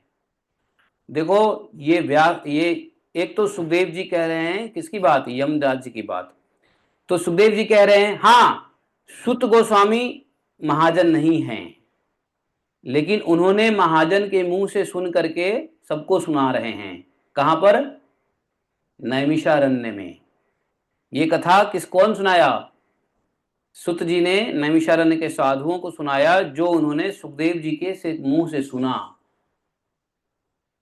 तो बोले कि यही सबसे बड़ा कर्तव्य है जीवों के लिए। जीवों के लिए ओनली एंड ओनली जो काम है, कर्तव्य है, करणीय है, वह है परम धर्म। और वह परम धर्म क्या है? भगवान का नाम कीर्तन आदि उपायों से भगवान के चरणों में भक्ति प्राप्त कर ले। तो जीव का परम धर्म है भगवान के चरणों में भक्ति का प्राप्त करना। जीव का परम धर्म क्या है? भगवत भक्ति प्राप्त करना। और भगवत भक्ति के साधन उपाय क्या है? नाम संकीर्तनम। नाम संकीर्तन, नाम संकीर्तनम एवं सर्व पाप नाशनम। नाम संकीर्तन से क्या होता है? सभी पाप का नाश होता है। हम पापों से डरने की क्या आवश्यकता? वैष्णव पाप से नहीं डरता है। इसका मतलब ये नहीं है कि वैष्णव पाप करता है। वैष्णव क्या है? पाप नहीं करेगा, लेकिन जो पाप हो गए हैं उससे डरेगा भी नहीं, कि उसको पता है क्या? नाम संकीर्तनम तव सर्व पाप नाशनम। तो भगवान का नाम कीर्तन करेंगे तब भगवान पाप नाश होगा, हृदय शुद्ध होगा, भगवान के चरणों में भक्ति भाव प्राप्त होगा। शुद्ध भाव के बिना भगवान की सेवा का भाव नहीं मिलेगा। प्रिय दूतों, यमराज जी ने कहा, प्रिय दूतों, भगवान के नामोच्चारण की महिमा तो देखो। अजामिल जैसा पापी भी एक बार नाम लिया मात्र, चलो वो भगवान का नाम भी नहीं लिया, बेटे का नाम लिया और प्रत्यक्ष रूप से भगवान को पुकारा और नाम आभास से ही मृत्यु पास से छुटकारा पा गया। भगवान के गुण लीला और नामों का भली भांति कीर्तन मनुष्यों के पापों का सर्वथा नाश कर दे, यह कोई उसका बहुत बड़ा फल नहीं है। भगवान के गुण लीला और नामों को भली भांति कीर्तन करने से मनुष्य के पाप का सर्वथा नाश कर दे, ऐसा कोई यह फल नहीं है। वास्तव में भगवान के गुण लीला नाम संकीर्तन का यह फल नहीं है कि पाप नाश करें। वास्तव में क्या फल है भगवान के नाम जपने का? भगवत प्रेम, भगवत प्रेम मिलने वाला, भगवत भाव मिलने वाला है। और पाप नाश क्या है? पाप नाश तो जस्ट तो क्या बोलते हैं, जैसे पाप नाश कैसे होता है? पाप नाश तो बाई प्रोडक्ट होता है, बाई प्रोडक्ट, बाई प्रोडक्ट समझते हो? आप करने गए कुछ और साथ साथ में वो भी हो गया। जैसे कोई किसान काटे धान और बीच में कट जाए घास भी नहीं, जैसे बाई प्रोडक्ट, साइड इफेक्ट नहीं कह सकते हो, बाई प्रोडक्ट, इसको बाई प्रोडक्ट बोलते हैं। जैसे जैसे पीसने जाओ गेहूं को, उसमें घून भी पिस जाए, है कि नहीं? तो घून का भी हरिबोल हो जाता है गेहूं के साथ साथ। तो उसी प्रकार से नाम तो लेते हैं भगवान से प्रेम से। भक्त पाप काटने के लिए भगवान का नाम नहीं लेता। भगवान के प्रेम बस भगवान का नाम, भाई भक्त जो है भगवान का नाम प्रेम बस लेता है। पाप तो ऐसे ही कट जाते हैं बोनस में। इसको हम लोग जानते हो क्या कहते हैं? दाल भात के ऊपर चोखा फ्री दाल भात चोखा है, ऐसा है। या दाल भात चटनी कह लो। भाई आप रेस्टोरेंट में जाते हो तो आप थाली ऑर्डर करते हो, चटनी फ्री मिलता है ना, अचार फ्री मिलता है टेबल पे ना, क्यों? अचार फ्री मिल जाता है नहीं? आप थाली का पैसा दो ना दो, आप ऐसे ही जाके अचार खा लो, कोई मना नहीं करेगा होता है कि नहीं होता है? ऐसे ही नमक ले लो थोड़ा, कोई नहीं पूछेगा। है मिक्स अचार का पिक्कल पिक्कल रहता है ना रखा हुआ टेबल के ऊपर। हम तो रेस्टोरेंट में जाते नहीं है, यहाँ कभी कभी वृंदावन में जाते हैं, अग्रसेन में क्या होता है, वो पिक्कल जो है ना ऐसे ही फालतू का लावारिस पड़ा रहता है टेबल पे, कोई उठाता भी नहीं है, और उसी में से लोग लेते रहते हैं, खाते रहते हैं, लेते रहते हैं, वो फ्री है, फ्री तो इसी प्रकार से आप बैठते हो भगवान के प्रेम के लिए नाम जप करना, लेकिन दाल भात के ऊपर अचार की तरफ फ्री में पाप का नाश हो जाता है। बोलो जय जय श्री राधे। नहीं ये यमराज जी कहते हैं, कि वास्तव में भगवान के नाम का फल सिर्फ यह नहीं है कि पाप का नाश हो जाए, है?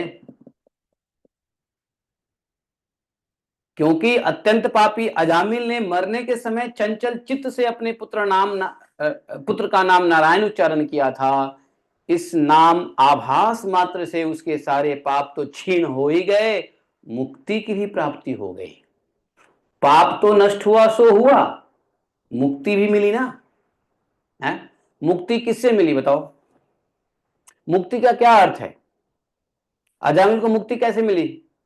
थोड़ा सा आप लोगों ने, कल मैंने जल्दी भागवतम कथा समाप्त कर दिया था इसीलिए कि अजामिल के बारे में सोचो, क्या हम भी अजामिल हैं? हो सकता है हम भी अजामिल हैं। अजामिल ने कितने दुष्कर्म किए थे, हो सकता है उसमें से एक दो दुष्कर्म हमने भी किया हो। तो सोचने के समय कर दिया गया था कि सोचो सोचो सोचो। तो अजामिल, यमराज जी कह रहे हैं वो तो मुक्त हो गया। अजामिल कैसे मुक्त हो गया? वो तो मरा नहीं, वो तो भगवत धाम गया नहीं, वो चला गया हरिद्वार। मुक्त किससे हो गया? तो वास्तव में मुक्ति क्या है मालूम है?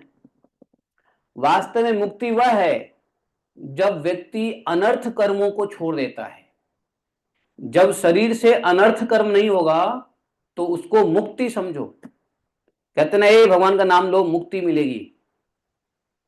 तो इसी शरीर में रह के जब हम दुर्व्यसनों को छोड़ेंगे, जब हम व्यसनों को छोड़ेंगे, खैनी, तंबाकू, बीड़ी, सिगरेट, स्त्री गमन इत्यादि इत्यादि, अभक्ष्य भक्षण, तो इस शरीर में पाप कर्म से मुक्त होना ही वास्तव में मुक्ति है। मुक्ति का एक नया डेफिनेशन लिख लो अपनी डायरी में। क्या? वास्तव में पाप कर्म से मुक्ति ही वास्तव में मुक्ति है। अर्थात गुणमयी कर्मों का त्याग ही मुक्ति है। अभी तक अजामिल ने क्या किया? गुणमयी कार्य करता रहा। कौन सा गुणमयी? रजोगुण तमोगुण कार्य करता रहा। अब क्या अजामिल करेगा? भक्ति करेगा। भक्ति कर्म जो है ना, वो ना सतोगुण है, ना रजोगुण है, तमोगुण है। पूजा पाठ सतोगुण है, नौकरी रजोगुण है, और गंदा काम, दूसरों को दिल दुखाने वाला काम तमोगुण है। देखो, नौकरी पेशा क्या है? रजोगुण है। पूजा पाठ करना सतोगुण है। दूसरों को दुख देने वाला कार्य तमोगुण है। लेकिन भगवान की भक्ति शुद्ध सतोगुण है, अर्थात गुणातीत है। भगवान की भक्ति क्या है? गुणातीत है। तो अजामिल ने क्या किया? भगवान की भक्ति करने लगा। कहां? हरिद्वार में जाकर के। तो वास्तव में कोई व्यक्ति भगवान की भक्ति करने लग जाता है ना, यही मुक्ति है। थोड़ा सोचो, विचारो तो समझ में आएगा कैसे भक्त इस शरीर में रह के मुक्त हो जाता है। क्योंकि वह पाप कर्म छोड़ देता है, सतोगुण रजोगुण तमोगुण छोड़ देता है, सिर्फ गुणातीत भगवान का भक्ति करता है। इसलिए वह स्वयं गुणातीत हो जाता है, और स्वयं गुणातीत होकर के वह मुक्त हो जाता है। तो यहां इसलिए अजामिल के लिए कहा यमराज जी ने कि वो मुक्ति की भी प्राप्ति कर ले। मुक्ति की प्राप्ति, लोग सोचते हैं मुक्ति की प्राप्ति हो गई मतलब आदमी ने आंख मूंद लिया, आंख मूंद लिया मुक्त हो गए। अरे आंख मूंद के कोई मुक्त नहीं होता है। आंख मूंद के मुक्ति नहीं होती है। मुक्ति तो आंख खोल के होना पड़ेगा। जब आंख खोल के मुक्त हो गए तब मरते वक्त वास्तव में संसार से मुक्ति मिलेगी। नहीं तो आंख खोल के मुक्ति नहीं कर लेंगे तो आंख बंद करने के बाद भी संसार में घसीट पिसीट के आना पड़ेगा, है कि नहीं? अगर हम पाप कर्म करते रहेंगे, गुणमयी कर्म करते रहेंगे, तो उसके फल भोगने के लिए संसार में आना पड़ेगा ना जी। तो वास्तव में मुक्ति बताओ, आंख बंद करने से पहले होता है या आंख बंद करने के बाद होता है? पता नहीं, मैं जो बोल रहा हूं समझ में आ रही है लोगों की? नहीं आ रही है? आ रही है? कुछ नहीं है, आंखें खुली हो जाए तो अच्छा है। हाँ, आंख बंद करने के बाद क्या है? कर्मों का फल है। अच्छा, तो अभी मेरा एक छोटा सा प्रश्न ये है, हाँ। बीच में डिस्टर्ब ना हो, कि अजामिल ने तो अपने बच्चे को बनाया था नारायण, उसके लड़के का नाम था, उसको इतना फल मिल गया है, तो ये जो हम लोग एक एक माला या 16 माला करते हैं, तो दैट मीन्स हमारी टिकट गारंटीड है गोलोक धाम की? हम तो दिल से कर रहे हैं, हाँ उसने तो अपने लड़के को बुलाया था। हाँ गारंटीड हो सकती है, लेकिन उसके लिए कंडीशन बताया ना। कंडीशन अजामिल ने कैसे नाम लिया था? रो के, दहशत में, डर के, संसार से डर के। हम संसार से डरते ही नहीं, हम संसार में खूब हंसते खेलते हैं, कहां डरते हैं? संसार से, संसार की माया से डर के, हतोत्साहित होकर के, रोध होकर जब भगवान के चरण के लिए पुकारते हैं, तब टिकट पक्की है। आप समझ गए? कंडीशन है उसमें, हमने कंडीशन डिस्कस किया था, भूल गए ज्यादा कंडीशन। ये बात पक्की है कि टिकट पक्की हो जाएगी, लेकिन कब? जब संसार से, जैसे अजामिल यमदूत से डर गया, हमको संसार से डरना पड़ेगा। और हमको संसार, हमको कैसा लगना चाहिए? जैसे किसी ने गर्म लोहे सटा दिया हो। संसार के जो सुख है वो दुख जब हमको लगेगा, तब संसार से हम निकलने की कोशिश करेंगे, और नहीं निकल लेंगे। जब तक रहेंगे संसार में, तब तक भगवान के लिए रोते रहेंगे, अर्थात दैन्य भाव से भगवान को पुकारना पड़ेगा। वैसे हंसते हंसते भगवान का नाम लिया तो पाप नष्ट जरूर होंगे, लेकिन टिकट तो तब कटेगी जब संसार का सुख हमको दुख लगेगा, और भगवत धाम जाने की इतनी तीव्र इच्छा होगी कि हम भगवान को रोएंगे, हे भगवान, एनफ इज एनफ, न इच्छामी। यही तो प्रार्थना किया था गजेंद्र जी ने। गजेंद्र जी ने क्या कहा था? कि मैं इस तामस शरीर को अब नहीं रखना चाहता। न इच्छामी तामसा वृत्तम, ऐसा कुछ श्लोक है गजेंद्र मोक्ष में, कि अब मैं इस तामसिक शरीर को नहीं रखना चाहता। आई डोंट वांट दिस तामसिक शरीर, मुझे वापस ले लो, आपके शरण में हैं हम। लेकिन जब तक संसार का सुख हमको बड़ा प्यारा लगता है, तब तक कहां भगवान से हम रोध होकर के भगवान को पुकारेंगे? तो कंडीशन यह है, टिकट कंफर्म करना हो तो दैन्य भाव लाना पड़ेगा, संसार से विरक्त होना पड़ेगा। संसार के सुख, आप घर मत छोड़ो, लेकिन संसार के सुख आपको दुख दिखने चाहिए। अर्थात संसार में एंजॉयमेंट हुआ, मतलब भगवत धाम जाने की टिकट कैंसिल। समझ गए? समझ गए? नहीं समझे? आपके प्रश्न का उत्तर नहीं?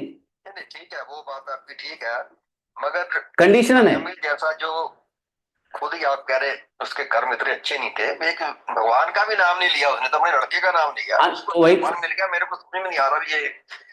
तो पाप कट गया ना। पाप कटने के बाद फिर वो भजन में लग गया, भजन में लगने के बाद वो फिर चला गया। तो ऐसे ही नाम अगर हम सीरियसली नहीं लेते हैं तो हमारे पाप कटेंगे, लेकिन पृथ्वी पर ही रहेंगे। लेकिन जब हम सीरियसली भजन करेंगे तो भगवत धाम जाएंगे। तो ticket is confirm, condition apply.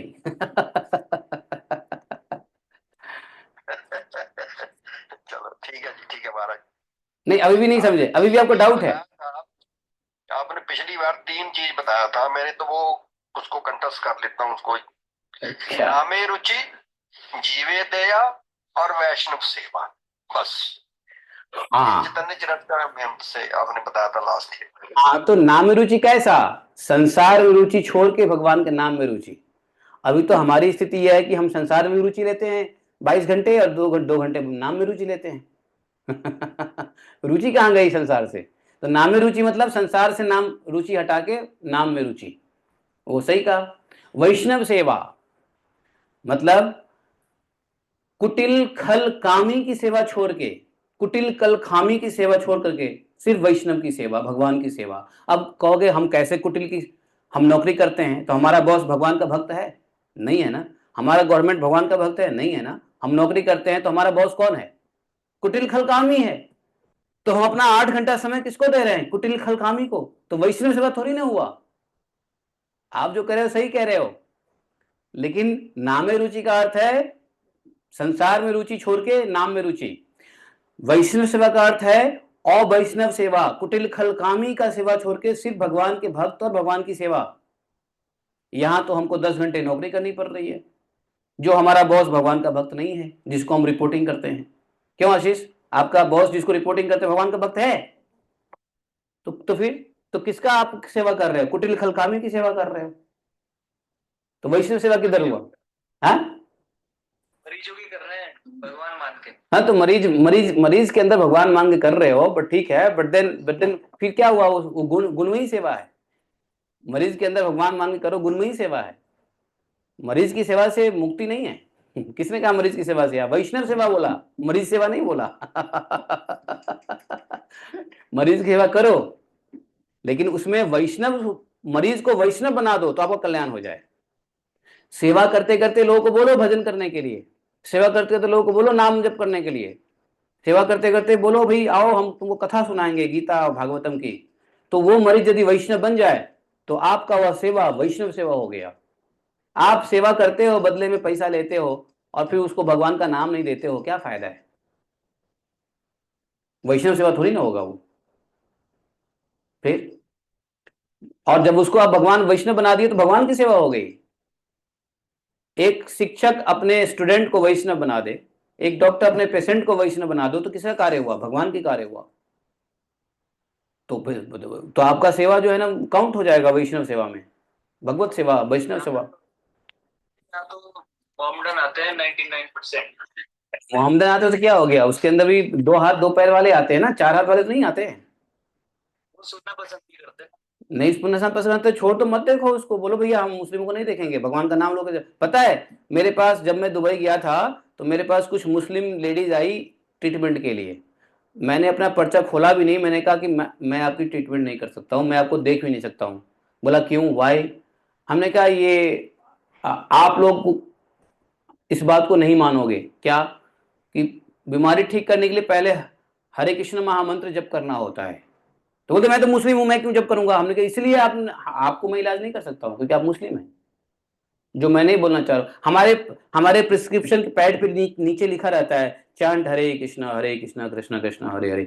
मैं सभी पेशेंट को कहता था कि 4 बार ये भी जपना पड़ेगा, ये भी एक मेडिसिन है। तो मैंने उसको यही कहा आपको पता है नहीं पता है, मैं जिसके यहाँ रुका था दुबई में तो हम लोग ऐसे ही है। तो हम मना कर दिए, चले गए वो लोग वापस। हमने कहा हाँ ये ऐसा है, हम ये सबसे बड़ा मेडिसिन है, ये तुम नहीं लोगे तो इलाज ही नहीं संभव है। और हमने मना कर दिया, हमने नहीं किया कोई कंसल्टेंसी, सच बता रहा हूं। तो खैर आपको संभव नहीं है, आप करोगे तो नौकरी से लात मारे जाओगे, इसलिए अभी सोच रहा हूँ मैं। इसलिए मैं कह रहा हूं ना, इस जगत में हम लोग इतना कंडीशनड है कि वैष्णव सेवा नाम रुचि चैतन्य महाप्रभु ने कह तो दिया, लेकिन इसका पालन करना कितना कठिन है भाई, ये तो देखो। हाँ, ये तो पालन करना कितना कठिन है। हम दिन भर लगे हुए हैं खलकामी की सेवा में, गो मांस भक्षी की सेवा में लगे हुए हैं, और हम कहते हैं वैष्णव सेवा कर रहे हैं। फिर तो नाम रुचि वैष्णव सेवा, और क्या है तीसरा? और क्या तीसरा का मैं मीनिंग बता दूं? तीसरा का मीनिंग बता दूं मैं, जीवे दया। हाँ, जीव दया तो करते हो क्योंकि आप किसी को नुकसान नहीं पहुंचाते हो, किसी चींटी को भी नहीं मारने की कोशिश करते हो, जीव दया तो हो रहा है। तो चैतन्य महाप्रभु के, वास्तव में चैतन्य महाप्रभु के एक ही इंस्ट्रक्शन का पालन हो रहा है ना, जीव दया हो रहा है। हर किसी को भक्ति में लाना चाहते हो, जीव दया कर रहे हो, चींटी को ही नहीं मारने की कोशिश करते हो, जीव दया कर रहे हो। लेकिन गलती से कुछ जीवों का हत्या हो ही जाता है तो जीव दया में भी वाट लग गया। तो इस कलयुग में क्या संभव है बताओ ना। इसलिए देखो, ज्यादा नहीं बोलूंगा, नहीं तो आज टाइम हो गया। कितना टाइम हो गया जी? अरे 9:18 हो गया। नारायण नारायण नारायण, 9:18 हो गया भाई। ओ श्री राधे श्री राधे श्री राधे। तो हम लोग ने कहां तक पढ़ा?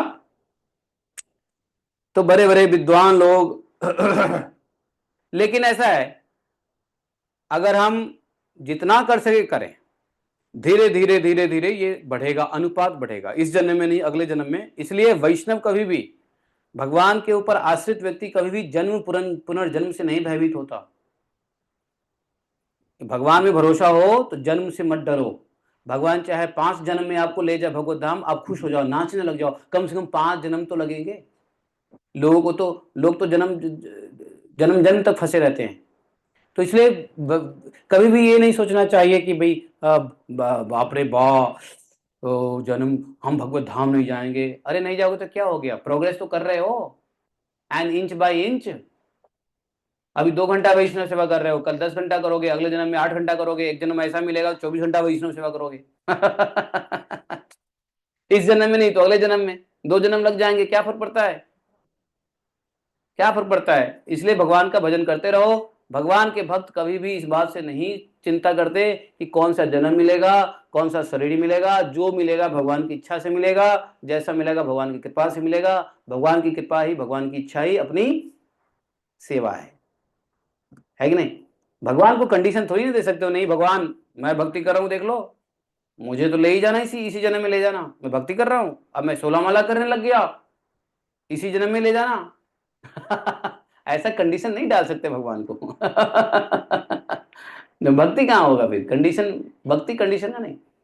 इसलिए कथा सुनते रहो, नाम जप करते रहो, जो प्रोग्रेस हो जाएगा हो जाएगा। अपना प्रयास करते रहो, थोड़ा हाथ आप बढ़ाओ, थोड़ा हाथ भगवान बढ़ाएंगे।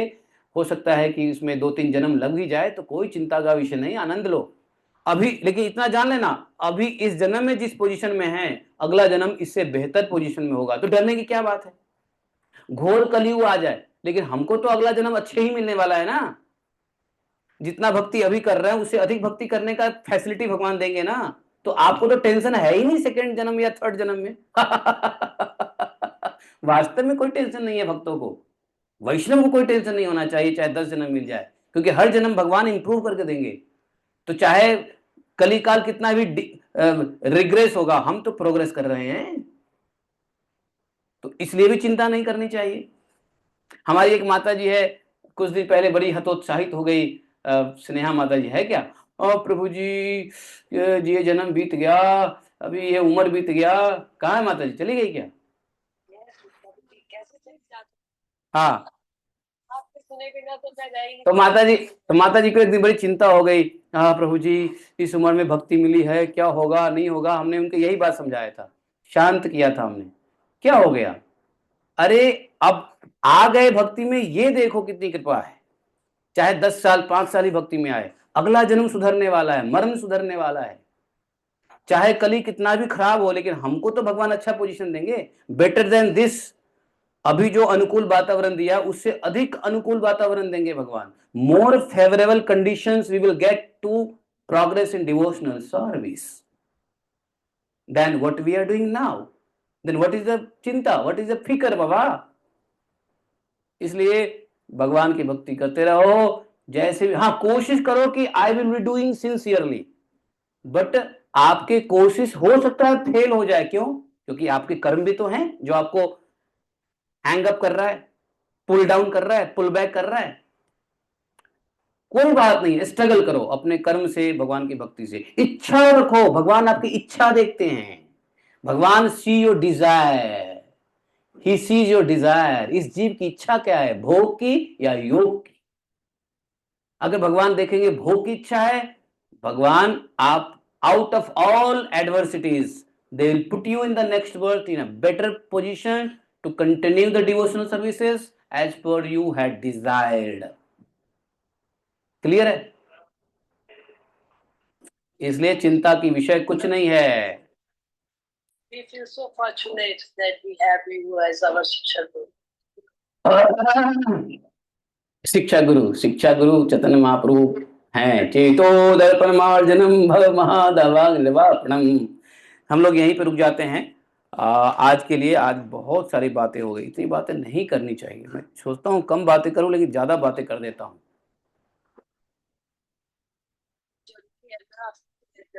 प्रभु एक चीज मेरे से पूछनी थी, युधिष्ठिर महाराज और विदुर जी, ये दोनों ही धर्मराज क्या यस, दोनों ही धर्मराज हैं। लेकिन युधिष्ठिर जो धर्मराज है ना, वो भगवान के संगी हैं, और ये जो विदुर धर्मराज है वो दंडपानी धर्मराज है। अरे ये धर्मराज जो भगवान के साथ में भी तो है ना। वो कौन है? ये युधिष्ठिर महाराज जो है ना, ये धर्मराज हैं, लेकिन वो भगवान के भगवान के एसोसिएट धर्मराज हैं। ये जो 12 महाजन है, इनके 2 रूप होते हैं। ये 12 महाजन एक तो भगवान के साथ भी रहते हैं और दूसरा कार्य करने के लिए भगवान से अलग भी रहते हैं। तो युधिष्ठिर महाराज जो भगवान के कंसोर्ट है, क्लोज कंसोर्ट है, या कह लो क्लोज एसोसिएट हैं, वो भी धर्मराज ही हैं जो भगवान के साथ रहते हैं। और विदुर जी जो हैं वो हैं जो स्वयं धर्मराज है। जब विदुर जी आए थे तो वहां पे यमराज में, यमपुरी में कौन था? अर्यमा को यमराज बना करके कहे थे भैया मैं जा रहा हूं प्रायश्चित करने। मांडव्य ऋषि ने जो श्राप दिया था, तो यमराज अपना सीट छोड़ के आए थे विदुर बनने के लिए, और वहां पे अर्यमा को रख दिया था कि भाई आप जब तक मैं आता हूं तब तक तुम देखो शासनकाल। और उधर वही यमराज जो महाभागवत हैं, जो महाजन है, वो भगवान के एसोसिएट भी हैं, और वही यमराज भगवान के विदुर, काका विदुर के रूप में भी है। समझे ना? तो ये 12 महाजन जो है वो भगवान के एसोसिएट है, वो भगवान के साथ भी रहते हैं और कार्य करने के लिए भगवान से अलग भी रहते हैं, है कि नहीं? जैसे आप पत्नी हो, घर में पत्नी की तरह रहती हो, लेकिन काम करने के लिए ऑफिस जाती हो तो नहीं जाती हो? भाई देवे, तो यू आर द वन ना। समझे कि नहीं समझे? Very, very nice example. Yes, Prabhu. That's very nice. तो बोलिए ग्रंथराज श्रीमद् भागवतम की जय। एकम शास्त्रम देव की पुत्र गीतम, एको देवो देव की पुत्र एव, एकम मंतस्य तस्य नमानि यानि कर्मापि तस्य देवस्य सेवा। त्वमेव माता च पिता त्वमेव, त्वमेव बन्धुश्च सखा त्वमेव, त्वमेव विद्या द्रविणं त्वमेव, त्वमेव मम सर्वदेव देवः। कृष्णाय वासुदेवाय हरे परमात्मने प्रणतक्लेशनाशाय गोविन्दाय नमो नमः। हे कृष्ण करुणा सिंधो दीनबंधु जगतपते, गोपेश गोपिका कांतम राधा कांतम नमोस्तुते। तप्त कांचन गौरांगी राधे वृंदावनेश्वरी, विश्वानुसुते देवी प्रणमामि हरिप्रिये। वाञ्छा कल्पतरुभ्यश्च कृपा सिन्धुभयैव च पतितानां पावनेभ्यो वैष्णवेभ्यो नमो नमः। जय श्री कृष्ण चैतन्य प्रभु नित्यानंद, श्री अद्वैत गदाधर श्रीवासादि गौरभक्तवृंद। हरे कृष्णा कृष्ण कृष्ण हरे हरे, हरे राम राम राम हरे हरे। जयति ते अधिकं जन्मना व्रज, शयत इंदिरा शाश्वतत्रयी। दृश्यता दीक्षुता तावका